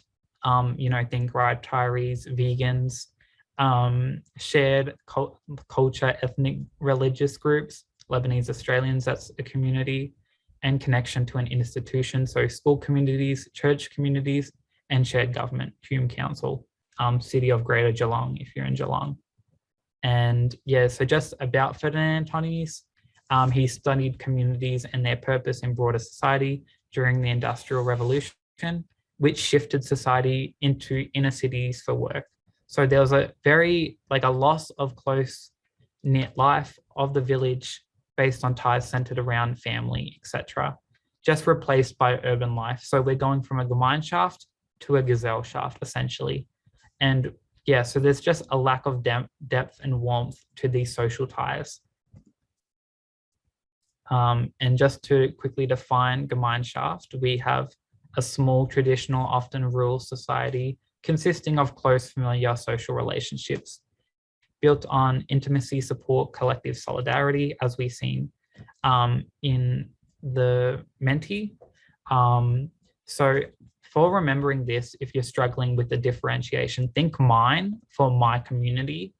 And as well as that, the main features are bonds are close, intimate, personal, culturally homogenous. There's no difference, no diversity.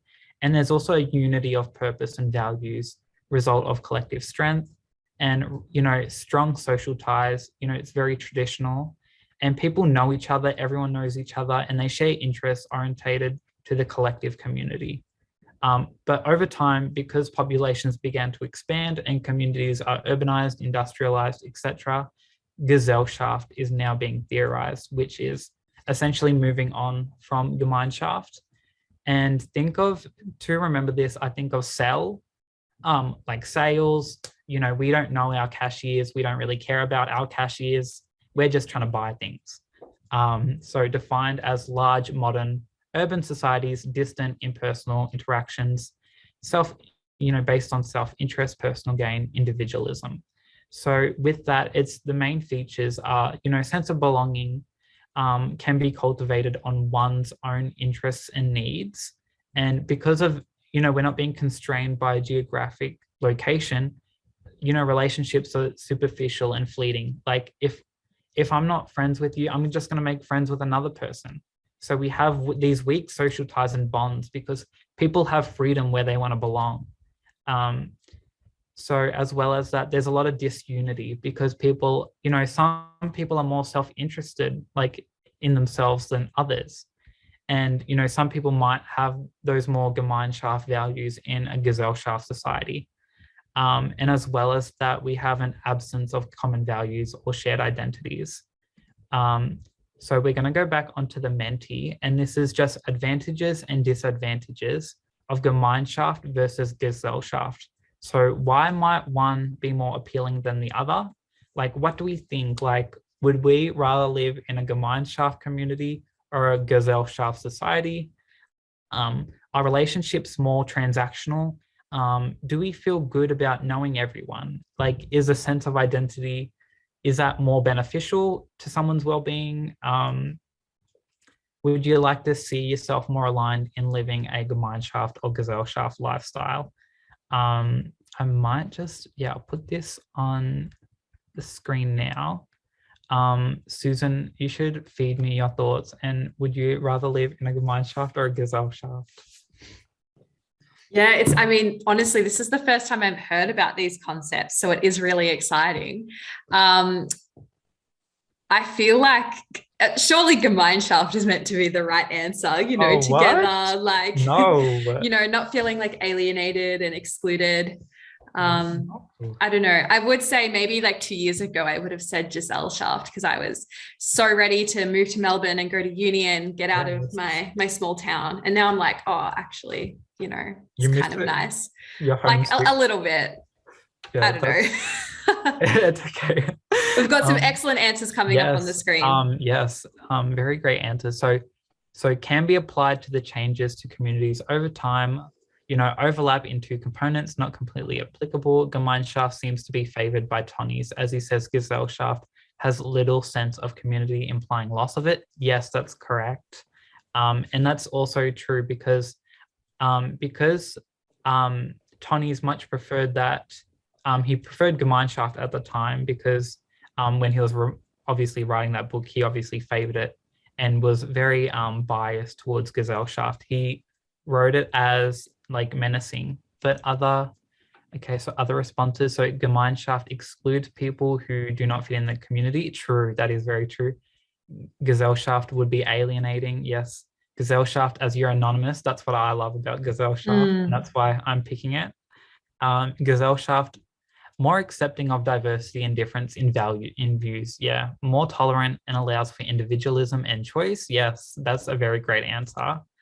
Gemeinschaft proves sense of belonging and connectedness, which gives sense of security. Yes, that's true. Good job, everyone. Gemeinschaft is vulnerable to change. Yeah, so once ITC has advanced, we're now becoming Gesellschaft over time. Gesellschaft allows individuals to have their own norms and individualism. Yes. So I'm glad that we're picking up that Gesellschaft, you know, it has that. It's very key to, you know, society and how we are able to express ourselves. So Gemeinschaft supports the well-being within members of community through close relationships. Yeah, like family. Yeah, very strong bonds and ties there. Gemeinschaft proves sense of belonging and connectedness, which, yeah, okay, I read that. Okay, great answers, everyone. I'll just move it on to, there's one more. There's a couple more. Gemeinschaft communities can exist within Gesellschaft societies through, I'm not sure if there's a little bit that you should have added, but yes. Tönnies recognized that Gemeinschaft communities could exist within a Gesellschaft. Yeah, that's true, absolutely. And we can see that in real life with Hasidic Jews in Ripponlea, where they are essentially living that Gemeinschaft lifestyle that Susan wants. So we have impact on community, and that's, you know, communities interact, perceive, and navigate community with ICT changes, as someone brought up in the Q&A. Not the Q&A, but the Menti, which was really good because it's a study dot point. And, you know, because geography isn't no longer a limiting factor, we can live anywhere and move anywhere.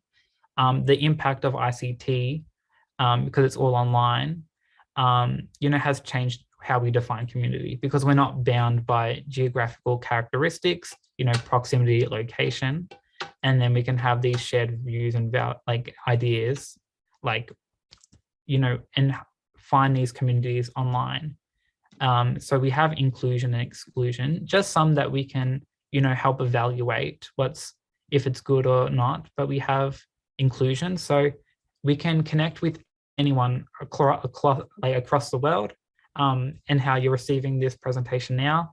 Yeah, it's just, you can make friends with someone who's living in, you know, South Africa, for instance, or Europe. And yeah, you can readily access these diverse range of people. For exclusion, I know there's a bit more, but this is all I could add to my notes. there's a lot of cyberbullying online because it's all anonymous, and it can weaken or reduce these bonds because we're not sharing locality and we're not living in the same area.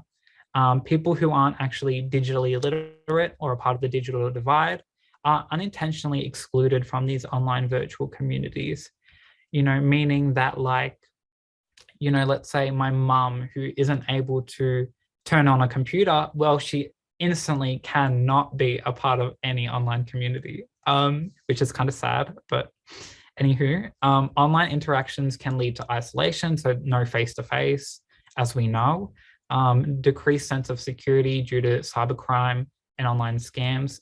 Once again, we know this.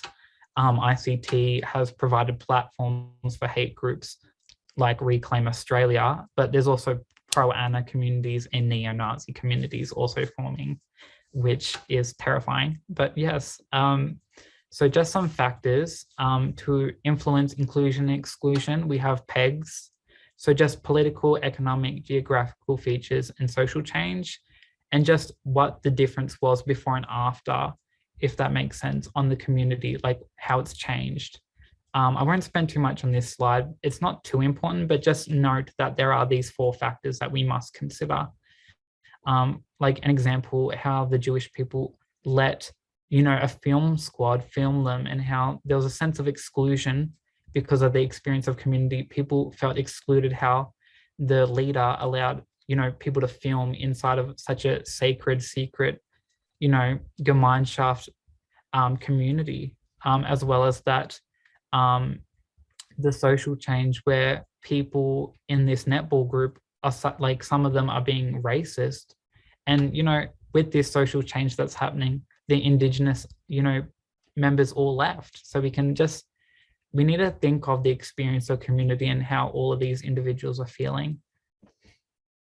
And as well as that, here's some representation examples just for the exam's sake, about how there might be a change, such as, how parents feel. So this is parents, experience of community, and how this primary school is increasing rapidly, and how they're all being jammed into the classrooms.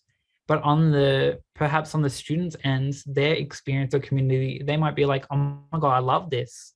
Like, I have so many friends. I'm thriving right now. Anywho, there's also like geographical change, as in like perhaps a new skate park. This is kind of common in the exam, where like, it's building these social ties and aiding in social inclusion. And as well as that, the primary school, getting expanded. So we're looking at, more expenditure. This could, it could be a sense of exclusion, but inclusion. So you just need to look at both sides. And just when analyzing a representation, we need to state the issue, of course. And, is it Gemeinschaft or Gesellschaft? Sometimes it might not be as, apparent, but we just need to look at the experience of inclusion and exclusion. How can you tell this? What can we formulate from how this change has occurred? And as well as that, the introduced factor that causes the shift in exclusion or inclusion. So we have, addition of a playground, greater traffic congestion, more tourists, local cafe shuts down. These are all examples from previous exams. And then how the community was before the change and then after the change, and, how the members' experience of community was. That is, inclusion and exclusion. This is a takeaway representation that you can do in your own time, but essentially, this is a real world one where essentially that there's this, there's this community, Lismore, where, there's expenditure of a new shopping center, and essentially all these community members, want to keep the parkland green, and they're saying, this is the heart of Lismore. And here's some practice questions that I've wrote and just adapted from VCAR that you can use to help guide your study as well. And it's just, you can also just Google just some of the text and it'll come up. So, and with that, that brings us to our break. So I'm just going to play the video, and then after the break, I'll do some questions. So yeah.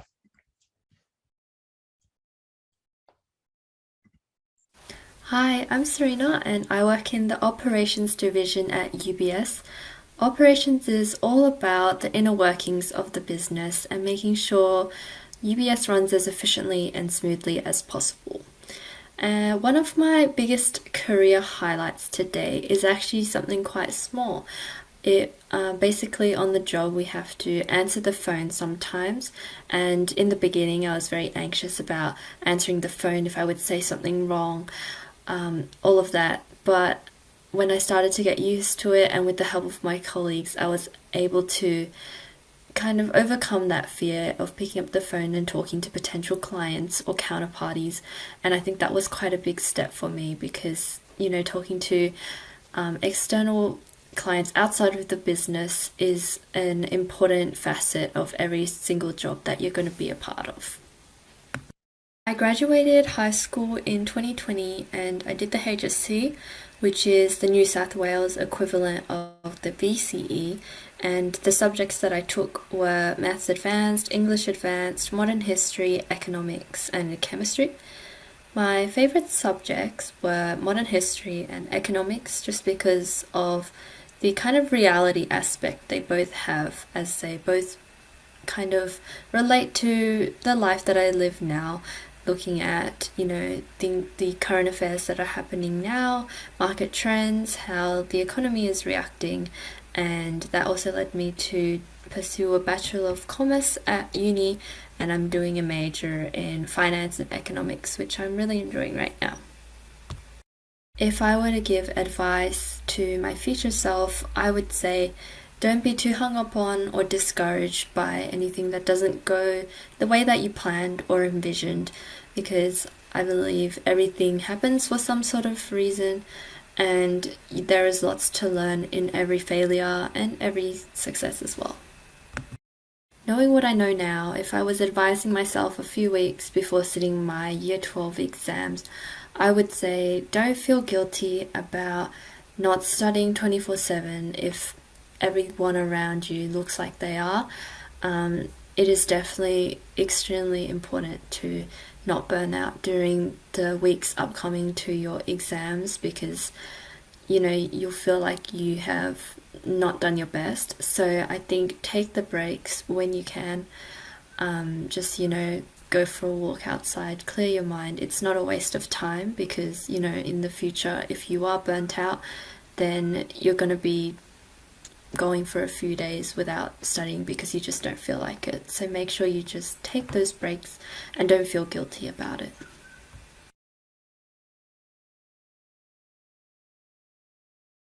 Okay, those are some very wise words. Yeah, definitely don't overstudy. But yeah, we're going to go into our break. So definitely meet back 10 past, and then I'll get to some questions and we'll finish off with the final area of study, which is social movements. This is a super cool, super quick, super easy hack you can use when you're feeling stressed or anxious in the moment. You don't need anything other than just remembering what I'm going to tell you here. I'm going to tell you something that's going to really, really surprise you. And then I'm going to tell you how you can use that thing when you need it the most. Here's the thing. Our bodies do the exact same thing. We have the exact same physiological response when we feel excited as we do when we feel nervous or anxious. Seems kind of crazy that we could have the same physiological response to feeling really nervous or anxious about something that we do feeling really excited about something. They're both us thinking about things in the future, but they feel like such totally different responses, really, totally different experiences. But the thing is that when we have these responses, our body's doing the same thing. Both our heart's racing, our palms are sweaty, we have shortness of breath, whether you're feeling excited or feeling anxious. So this is where it gets really interesting, because what do you think the difference is? If it's physiologically the same thing, it has to be what's going on in our mind that's changing our experience of it. The main difference is that excitement is an emotion that's making it right that we don't know exactly what's going to happen in the future, and we feel positive about this. And the experience of feeling anxious is an expectation that something bad is going to happen in the future, and we feel negative as a result. And there's this cool research that shows that when we feel positive about something, when we interpret our experience as excitement, it actually has us perform better. Like, we get better results if we have that positive mindset. So this is how you can use it. This is how you can use this kind of totally amazing fact in the moment. When you notice yourself feeling those things with sweaty palms, heart racing, all that stuff, and you remember that the physiology of excitement and anxiety are actually similar, you can say to yourself, literally, I know, again, it sounds silly to talk to yourself on this level, but this works. If you say, I'm actually excited about taking this exam. I have reviewed for this, I've studied for it, I know what I'm doing. What I'm experiencing in my body is excitement. If you say that, your mind hears it. I know that sounds kind of crazy, but all of the research backs this. When you say that to your mind, it hears it, and then it goes, cool, she's excited, you will perform better. But not only that, like, you'll feel so much better. You'll feel good instead of like terrible. I hope this helps. Talk to yourself. Seriously, talk to yourself. It works. I hope this helps. Some very wise words from Leah. Definitely manifest it. Yeah, I'm gonna open it up for some questions. Just give me a moment. This is a While we wait for questions, I'd like to just expand on what Leah was saying in that video. Go for it. So like useful. It just reminds me of I did French in year 12, and I had this great French teacher, absolute legend. And before he came to teach French at our school, he was like a professional ski coach in the French Alps. And so he had a lot of experience in helping like sports people deal with, like, I guess, performance anxiety and, like, you know, getting your mind into the game. And he would just tell us, like, when we were stressing out for the oral French exam and stuff, just try and tell yourself that the feeling of like nervousness and anxiety is actually just a sign, excitement. Just like every time you feel that, don't be like, oh, I'm nervous. Just be like, that's me feeling excited. And you can always kind of trick your brain into thinking like you're excited. It's not always going to work, you know, if you're like massively anxious, but just for those little feelings of doubt or nervousness, the like physical sensations, tell yourself you're excited. It can do wonders. Yeah, no, absolutely. And also that reminds me to add, like, my sociology teacher last year, she was actually a first year VCE teacher. So she kind of had very low expectations, and she had low expectations for us in the exam. But like, even before the exam, she was like, no, like, you guys will do so well. And it just, I think it was the reverse psychology of it all. Even though I was, you know, averaging like 70% in SACs and all that, like, you think SAC marks matter because that was like the lowest score, like the lowest SAC marks that I was getting. But in the exam and after the exam, my study score was one of the highest. So yeah, it goes to show that SAC marks don't really matter, and it's more so about the exam performance. But just in the Q&A, we have, will this webinar be accessible to us after this webinar? Yes, absolutely. I want to say maybe give it 2 days. At the end of the week, it should be accessible, along with the recording. So if you're a little like doubtful that you haven't got all the notes down, don't stress. Like, there'll be a recording of this later on, so you don't have to, you know, have that anxiety of not getting everything down. So you can always revisit this if you need to. What community case study did you use for the evaluation? I did the Hasidic Jewish community.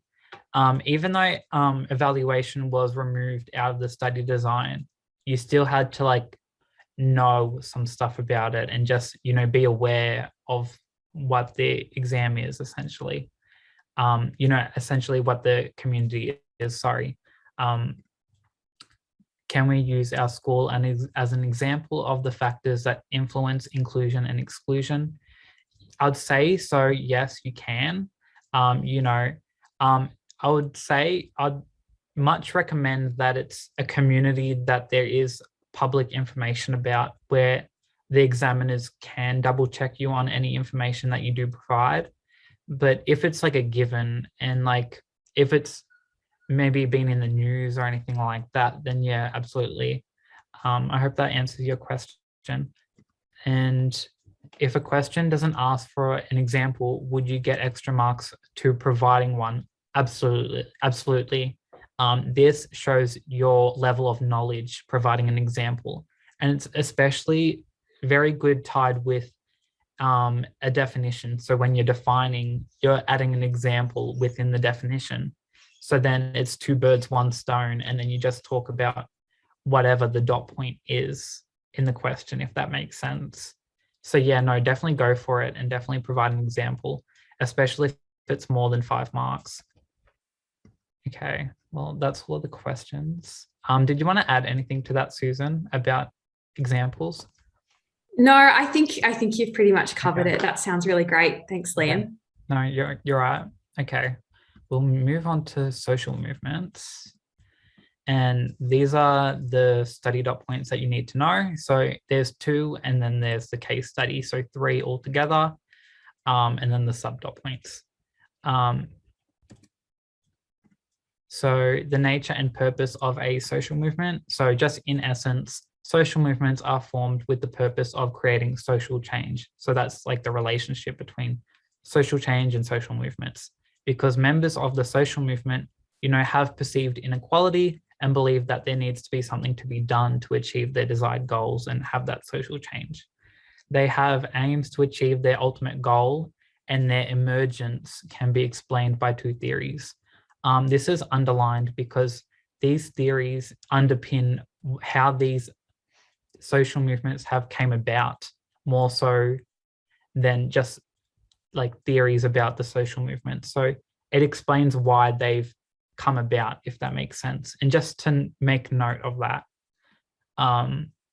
So the first one, we have deprivation theory, and it just explains the emergence of a social movement by people who are feeling deprived of deemed valuable qualities in society, so money, justice, status, or privilege, and they form these social movements to readdress, their grievances, because they feel deprived in comparison to others, and individuals in the social movement, believe they have a right to more power, opportunities, wealth, etc. And it just describes mostly social movements pre-industrial 1960s era, although that's not always the case, of course. So just examples: Black Lives Matter, marriage equality in Australia, and the suffragettes.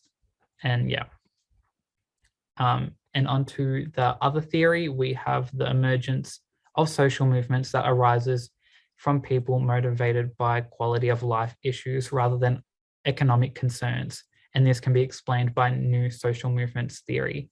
So we need to think of this as more of the humanitarian, modern, post-1960s movement, where, it's more than just about like us having no money and us having, not the same rights as the next person, but, maybe the rights of animals and environmental issues, and yeah, just essentially stuff like that, such as Greenpeace and Schools for Strike and the Hong Kong pro-democracy movement. And those are just examples of new social movements where it's not essentially, we're not caring about ourselves, but we're caring about the things and our values around us, essentially. And then just classifying the social movement. So the type of social movement, we have, alternative, redemptive, reformative, and revolutionary.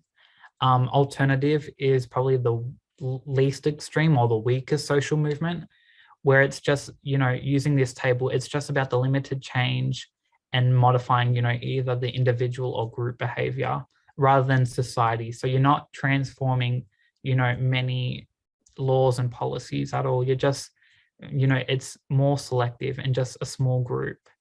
And just examples would be Mothers Against Drunk Driving, Planned Parenthood. Redemptive social movements, so that's radical change in an individual or group, religious movements, for an example. And reformative social movements include the women's suffrage movement, where it's aiming to transform society as a whole, but it's only a limited social change. So it's not much, but it's still tackling the bigger things in the world. And as well as that, we have revolutionary. So these are the most extreme, where it's either the French Revolution and the Chinese Revolution, where they want to overtake the government and they want to transform society as a whole and transform like everyone as a whole, you know, implementing these laws and policies. It's a radical social change. And so the stages of social movements, this can vary, and this can also is kind of fluid, I would say, because it can change over time. More so, it can skip stages or go back a stage, etc.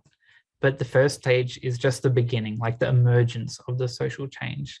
And it's just a widespread discontent about an issue. There's not much organization in the social movement, and people are just unhappy, and people have a perception of social injustice. And then we have the second stage. So this is coalescence. And this is where people start to take action from, you know, feeling unhappy about how things have been. So they're taking their collective action. Leaderships emerging and strategies are being formed with aims and objectives on how to get that social change to happen. So there's demonstrations may occur, as we've seen in Melbourne the past 2 days, just to display the movement's power and demands. Movement starts, you know, it gets more organized with a strategic outlook, which moves on to our third stage, which is bureaucratization. I would say that this is just commercial business-like stage where it's becoming more formal, and there's more of like a business outlet of a social movement, where I'd say that there's higher levels of organizations and there's more formal positions and leadership roles forming within the social movement. So we have organized management system with rules in place, you know, staff, you know, hierarchical leadership, management structure, etc. And just as well as that, there's also more media about it, more press and officials, political bodies also backing this social movement. And then we have decline, and decline is of course the end of the social movement, and all social movements have to come to an end. Doesn't mean that your case study is at an end, but just usually they do always come to an end, and it just means that it's no longer active, you know, and they've either failed by not achieving their social, like their goal, or they have achieved their social change and they've achieved their goal and objective, and they no longer need to be a social movement. And that just brings us on to power. So power essentially is defined as an action that the social movement does to help get closer to their goals, if that makes sense. It's defined as the ability of one person or institution to influence the actions of another person or institution. So more powerful social movements have greater access to resources and are more likely to achieve their social change. Individuals with power are able to resist, repress actions of weak social movements, you know, just an attack to silence participants, etc. With power, it's just, you need to have with your case study, you need to have the opposition's power, and then obviously your social movement's power and what they're doing to achieve their goals and how those goals are being challenged by the opposition. So just an example, I did Me Too, and Me Too, essentially how they're using their power is through their voice, because they're voicing out, you know, their experiences that have occurred with, you know, sexual misconduct, and just utilizing their platform to normalize the discussion of the experience of sexual violence and sexual misconduct in the workplace, and just bring attention to the magnitude of individuals, you know, who have endured this. Whereas the opposition it's more so about how, you know, Him Too has formed, where it's kind of undermining and repressing this social movement, where it's saying, well, you need to think about the man's perspective, and stating that women are just blowing the whistle on innocent men. And yeah, we'll get more into that later. But yeah, just measuring social change as well. I think it's very good for your case studies to remember statistics or just polls or just what's come about from your social movement that's, caused this, like any businesses that are formed or hotlines, organizations. And yeah, just, for power, it can be exercised through media. So what slogans, logos are they using? How are they trying to get their message out there? As well as that, there's also political networks, people power, economic resources. So like, how are they using their money? How are they using their power? And as well as that, for political networks, who's involved that are in politics that are also within the social movement as well. Very important. And just with that, for social change, I've included some of these.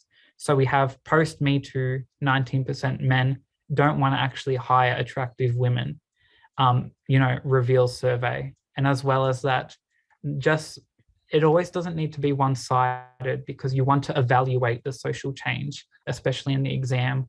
So it can work both ways, where, this Be Heard Act has now come into place, where, victims of sexual violence and misconduct are able to voice themselves, voice their experiences in the workplace.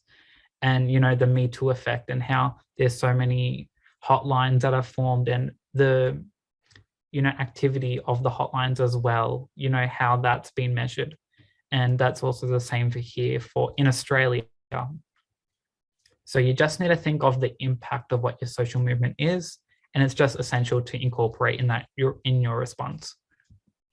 So with that, here are some exam questions that you might want to consider when, writing from your case study or the SAC that you have, and just answering that question, evaluating the degree of which the actions of the movement's opposition has affected the ability of this social movement to achieve its goals. So you're more so looking at, what has Brett Kavanaugh done with him too, and being able to repress Me Too, and how that's occurred. The same with this one, where it's, who's changed, what's changed, and just referring to one social movement that you've studied. And yeah, of course, using evidence is very, it's like not clear in the question, but you have to use evidence. And just as well as that, we have a survey just on, we're gonna do this survey for a couple of minutes, but after the survey, we're gonna do representation analysis for the social movements area of study. Yes, thank you, Susan, for putting it in the chat. So yeah, we'll just give you 2 minutes to answer that, and then we'll just move on from that.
after you've finished your survey, just put your favorite emoji in the chat as well. I'm gonna put mine, and I want to say mine is definitely this one. Like, Susan, you need to put your favorite emoji in the chat as well. Okay, yeah. No, I feel that. Upside down smiley face. I tried to find this yesterday and I couldn't find it, so I had to send another emoji. But this is my true favorite emoji. Yeah, Belinda, you're very old school. But yeah, no, that emoji is how I felt with that earthquake. But yeah.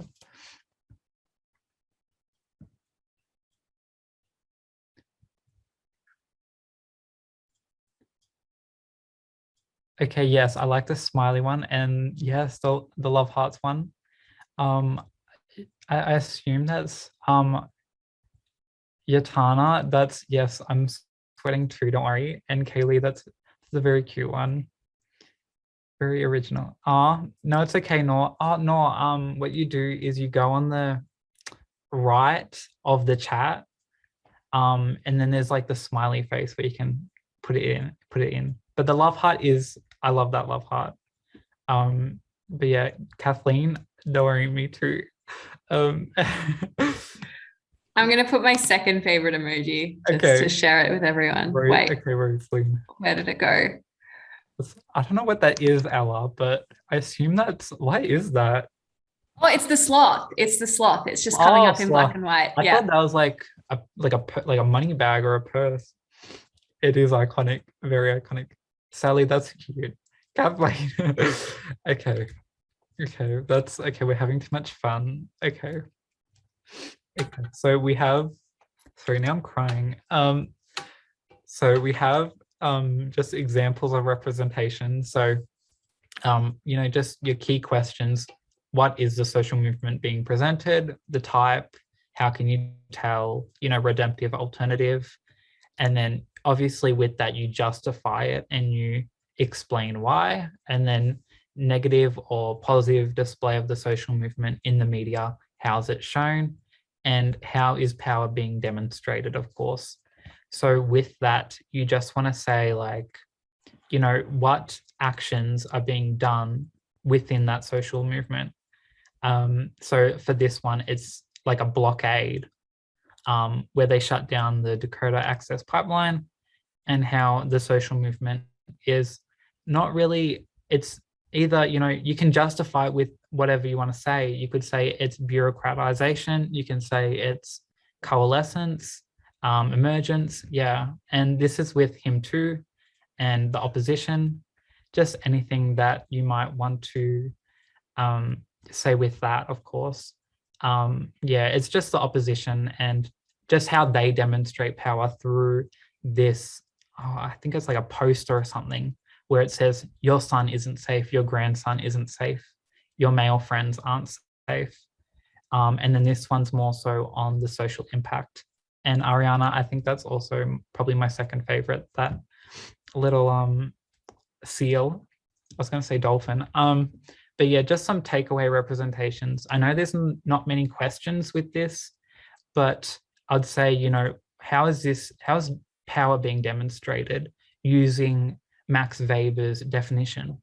And with that, Youth for Climate, if this is your case study, what's the current stage? Which theory explains why this social movement emerged? How? Explain. So you're just thinking, okay, well, it's more so, is it deprivation theory? Is it new social movements theory? Well, I feel like they're not really deprived of anything, but more so it's new social movements theory because it's based upon not economic concerns, it's not based upon self-interest, but their own views and values and beliefs, if that makes sense. And yeah, same with this one for power. What they're doing is they're obstructing SeaWorld, which is their opposition essentially, and just going into SeaWorld and having these live demonstrations about, captivity is cruelty, animals are not entertainment, and just publicly putting that on display, where they also have it's not shown in this picture, but also them running around SeaWorld with a megaphone and just shouting captivity is cruelty, and animals are not entertainment, and get them out of captivity, all of that. But yeah, they're exercising their power, despite in the face of resistance from SeaWorld, who are obviously escorting them out of SeaWorld after they soon have that demonstration.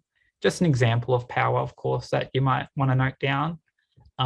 With that, we have a VCAR representation, which this is representation 3. So this is from the sample exam that you probably would be given if, like, in case you were tossing up to do this subject or not, which, just what the exam could be thrown at you, like something like this, like a representation, where it's just like a small article about, I'm pretty sure this is the anti-nuclear social movement. And I think it's a very great one to practice. And it's also going to be in the slides notes, where it has these 2 questions, 5-mark questions, which they'll be in section A of the exam. So it's, describing the nature, purpose of the social movement. So the type, stage, and influence on social change. And I'll let you guys read this in your own time, of course, but it just talks about how it's gained recognition for getting the Nobel Peace Prize or something like that. And it's just saying, well, it's definitely made its way into being an established social movement where, because of its recognition, and how it's, definitely trying to achieve its goals by not having any nuclear weapons made, that you could say it's bureaucratization, or you could, you just justify it with evidence and an explanation of why. Same with, I think this might be a redemptive social movement or a reformative social movement. You explain why that's the case. Sometimes it might even overlap, but just stick with one in your response and go with that. I hope that made sense. But yeah, you definitely want to be clear with, the type, the stage, and the influence on social change. And same with compare how power is used by the social movement, featured in representation 3, and by its opposition. So then you're looking at the other side of things, and you're looking, okay, so how is the other side using their power to, repress this social movement and make sure that these goals aren't attained by that social movement? So I think it's more so addressed in the latter half of this article, but it's still definitely good to read and, have in your own time. Okay, so with that, if we just go on to Mentimeter, I think after this, it's just questions. So how do you feel now about the sociology exam, sorry? Okay, great.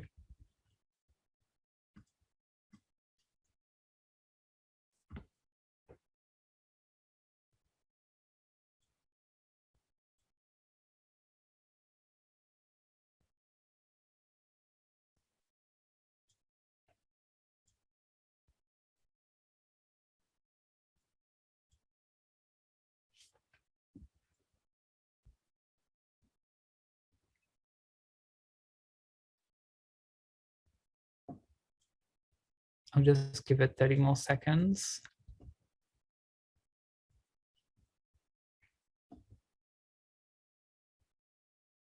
Also, don't worry, I'm getting to all the questions after this. But yeah, very good to see. Even if we just continue to, look over to do those questions and just look over your notes for all of the area studies, then you should be okay. It's unfortunate that it's only 3 hours and I had to cram, I want to say 8 months of content. I think units 3 and 4, year 12 is only 8 months. So yeah, definitely good that we've revised all of this, and now, you're on your way to doing those practice exam questions and all of that stuff. But yeah, very good to see that. I might just, questions. Let's move on to, right. Okay, so we have 11 so far. So yeah, if you have any more questions, it's okay to add them. So what area study do you think needs the most focus? Which is the hardest? I don't want to say it depends like on what you're most comfortable with, but I want to say they do test mostly. I want to say there's a lot more marks around area of study 1, unit 3, which is Australian Indigenous culture, because there's just a lot more content in that. I want to say like the first quarter of the coursework that you need to remember compared to unit 4 and area study 2, if that makes sense. But yeah, definitely what you're most comfortable with. Don't revise that, and don't do questions on that. Definitely challenge yourself. Like if you're struggling with social movements, then just continue to do social movements in your revision and your content revising and all of that, and questions, of course. But yeah, since I want to say, because you guys have recently already learned social movements, this was more shorter in the presentation that, yeah, you can explore in your own time. Would the Black Lives Matter movement be classed as a revolutionary movement? This is a good question, and it's all about the justification. So you might want to say that it is a revolutionary movement where it has radical social change in how, because of the attitudes and the social attitudes of people, like around people and stuff. And as well as, because it's global as well. It's like more than just America that's focusing on. So you could definitely classify it as a revolutionary movement, because it's also trying to get laws and bills passed as well. Not that I've studied Black Lives Matter, but I'd assume you could say that, just justify it. It's humanities, you can't really be wrong. Must I evaluate social movements change in Australia? Because I focused upon its change in US, and I'm worried that's wrong. No, you can do the social change in Australia or in the US. It's fine. Like it doesn't, like I want to say it would be preferable if you did the social change in Australia, but if it's like a very national movement like Me Too or Black Lives Matter, then it's okay to, include statistics that are happening, like social change that's occurred in Korea or just any other countries, for example. So it's okay. You do have the notes for it, and there's plenty of time to either add to your notes or revise, so you're fine with that. So it's not wrong, even though I think an Australian context is also good to have. If we get the type wrong but justify it, will we get marks? Yes, absolutely, you'll get marks. And even though like the type is wrong in the answers, it can also have like another type, if that makes sense. Like it doesn't necessarily need, I feel like redemptive and reformative kind of cross over just slightly, but it's just all about the wording and how you're trying to be concise with your points on the justification. So yes, you will get marks. How do you manage time in the exam? I'm worried I'll run out of time.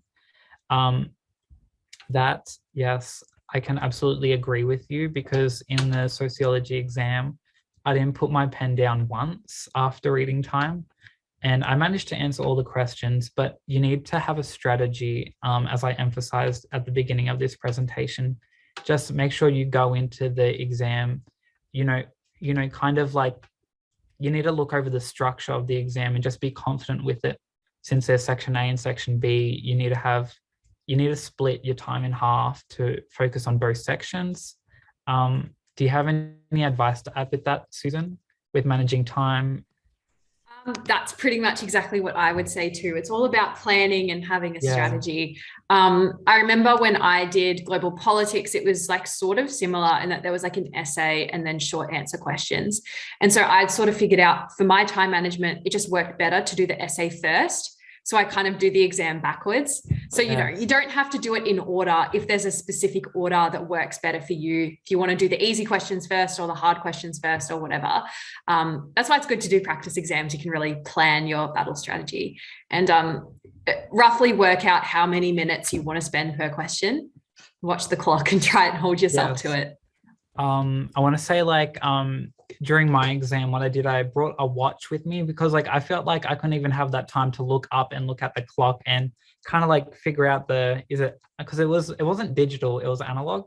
Wait, it was the one with the hands. Anyways, yeah, so when, like, if you're worried about running out of time, just remember, like, I started with section B and everything's split up into area of studies. So do what you're most comfortable with, honestly. I started with just section B and just going through it quickly, because what I did in reading time was I read all the representations first, because you're going to need time to do that, and you won't really have that much time within the 2 hours to comprehend what the representations are. It's like, I want to say it's not practical, and I don't recommend it. So in 48 hours, we log back onto here and we'll be able to find the recording of the vid. Yes, absolutely. It will be on the Eventi website. So you'll be able to download the presentation and then you should be able to access the recording, etc. Yeah, so don't fret if you've missed anything in your notes, because you can always come back and add it later. How can I use reading time effectively? Great question. And because there's only 15 minutes and you're roughly looking at 4 or 5 representations, I would say look briefly at section B first, and then just focus on reading the representations and interpreting them, and just maybe even like highlighting in your head with your eyes, like quotes that you can pick out of the representation and then embed them in your response. I want to say it's very hard to retain the representations and the information, because, you know, exam fatigue and all of that. But yeah, you just need to just get a general idea of what the question's asking and just read it carefully. Can I mention more than one social movement? No, unfortunately. You need to be consistent with this, that it's only one area of study, like one case study per area of study in the exam. So just be more consistent with this and just have one social movement throughout the whole, like for short answer and long answer, like section B, because yeah. What kind of social movement is the climate strike? Well, I'm pretty sure the climate strike is looking at, you know, political action as well. So you might want to say, you know, it's wanting to transform society, but also it's kind of limited. It's not it's almost like it's like limited social change, but it's transferring society as a whole.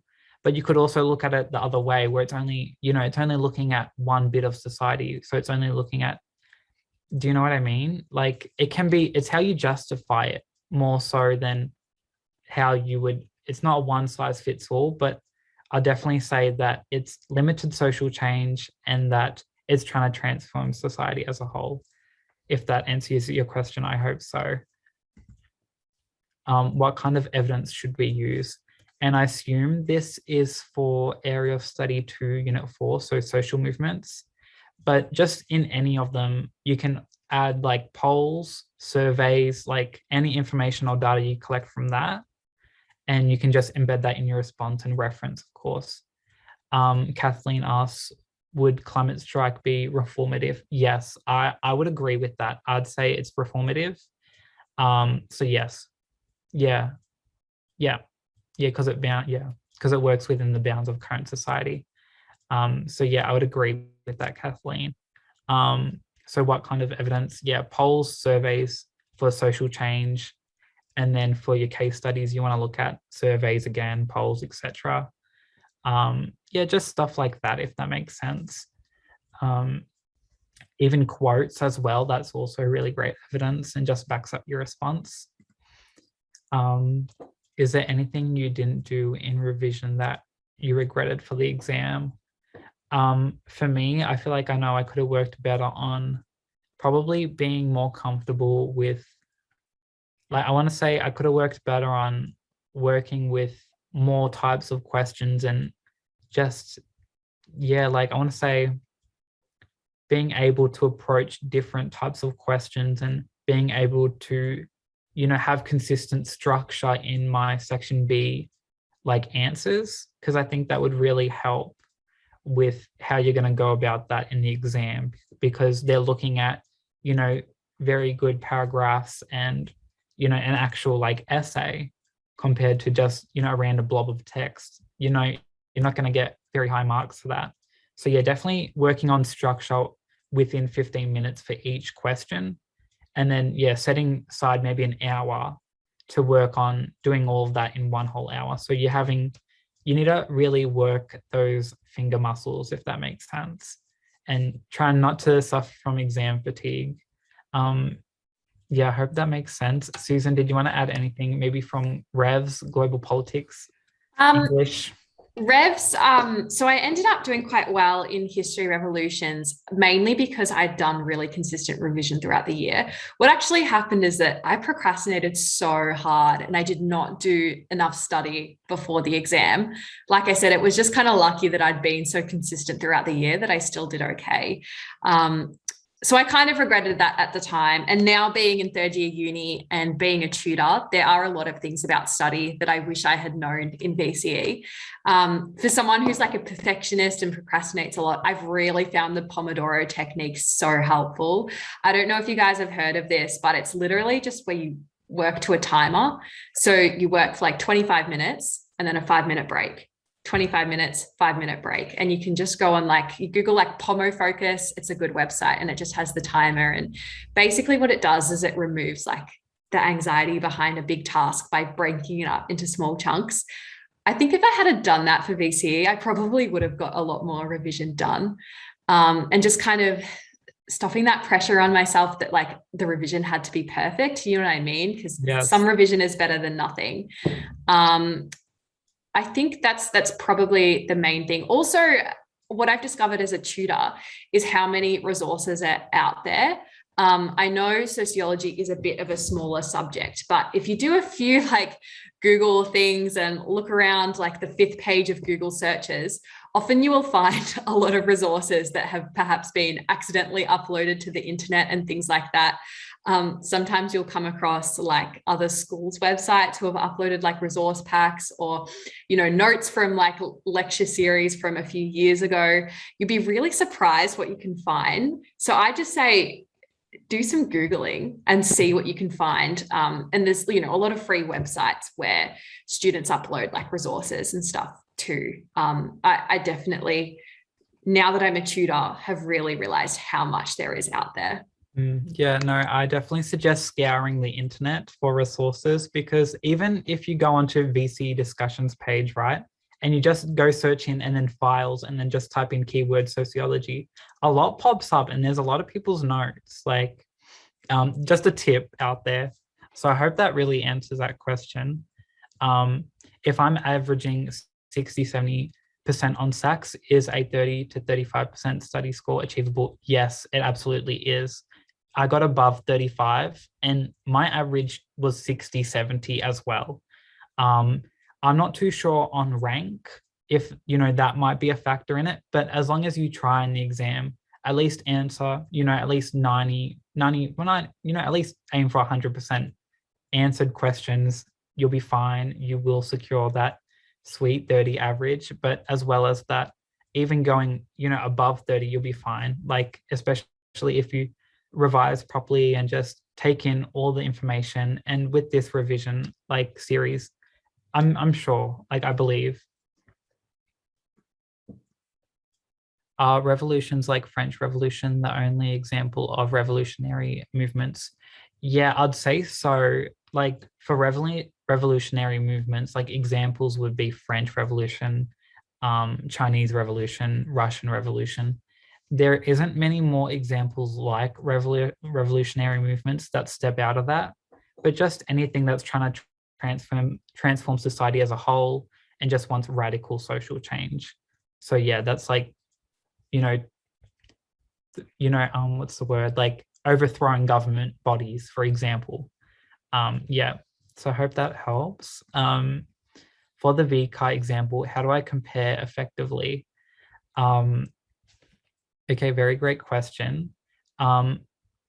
Susan, would you like to start off with answering this question for compare? Look, I obviously don't know much about sociology. I was just browsing the exam report before and I saw one piece of advice, which is the exact same for English, which is a lot of people will just say, definition 1, similarly, or in contrast, definition 2.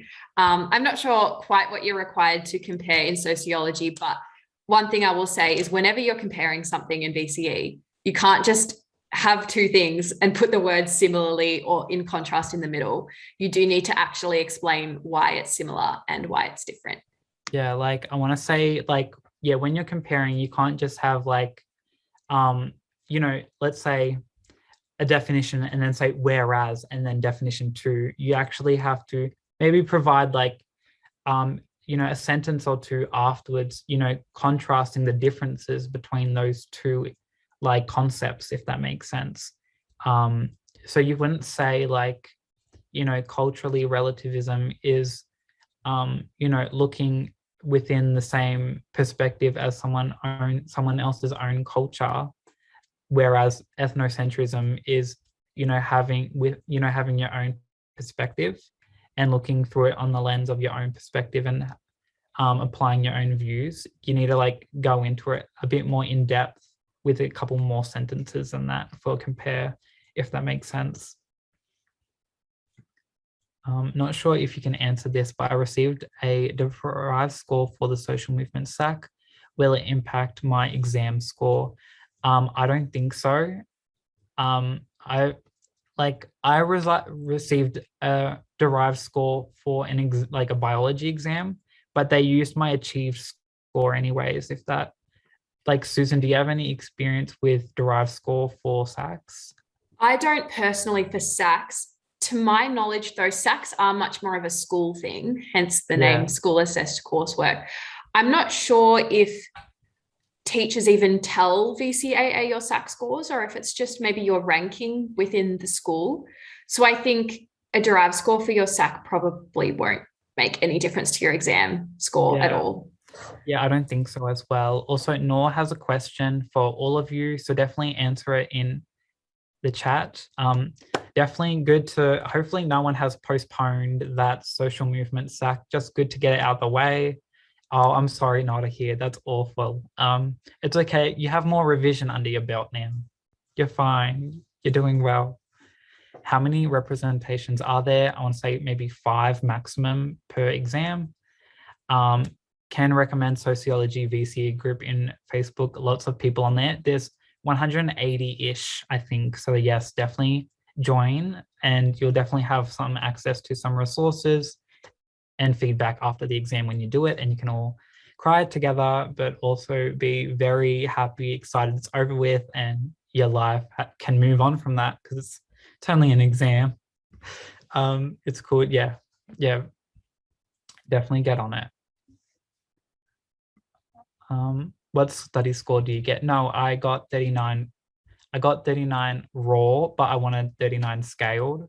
And my teacher thought I was going to get 29 scaled. So she didn't really believe in me from the SAT. Yeah, I know it's sad, but I really shone through. The revision really shone through when I got that 39 because she was a first year VCE teacher. So don't let, if there's a negative teacher, don't let it, cloud your judgment. You'll be fine. You've got this. And that leads us to the conclusion of our presentation. Perfect timing. Yeah, right on time. So yes, good luck to everyone with their SACs. I'm actually going to jump in, Liam, before everyone leaves. Just a reminder that we have other revision sessions coming up for the rest of the week. So if any of you are doing psychology, that's happening in 30 minutes, starting at 1:30 and going until 4:30 today. And you're still free to sign up if you would like to. Sadly, there's not one for revolutions. Kaylee, if there's enough interest, tell us in the survey because I'd love to run a revolutions one next year. I absolutely love that subject. And I put myself out there for revolutions tutoring when I first got into tutoring 2 years ago, but there isn't that much demand for it. Is there HHD? We don't have HHD actually. That's probably something we might look into for next year, hopefully, because I know that's a big a big subject as well. I'm going to put the link in the chat so you can go there, click join event, and you can sign up to any of the upcoming events. So psychology at 1:30 today. We've got BizMan at 10 o'clock tomorrow. Biology at 1:30 tomorrow. And you can see Liam in biology. And then on Friday, we've got chemistry in the morning and then literature and specialist maths in the afternoon. Oh, global politics. I can't believe there are so many of you here doing global politics. I loved that subject and it was my best study score. I don't think it's a very popular subject either. My school only ran it the 1 year that I did it. But you know what? Like, you're doing revs and global politics next year. The best subjects. You guys all have really good taste. You guys are all the humanities people. Okay. Yeah, the best. Who's doing biology? Do history at uni. Yeah, it's so history. good. Yeah, just do it. So good. All right. Did you have any final comments, Liam, before we finish up? No, I don't think so. But I know there's a lot of people studying on virtual, Kathleen. So you'll make a lot of friends. Don't worry. Yeah, that's all I have to add. And then, yeah. Awesome. All right. Well, thank you all so much for coming. It was really lovely to meet you. Stay safe. Thank you. Yes, stay safe, everyone. Bye. Great work, guys. What a great, Awesome work, Liam. Thank you. fabulous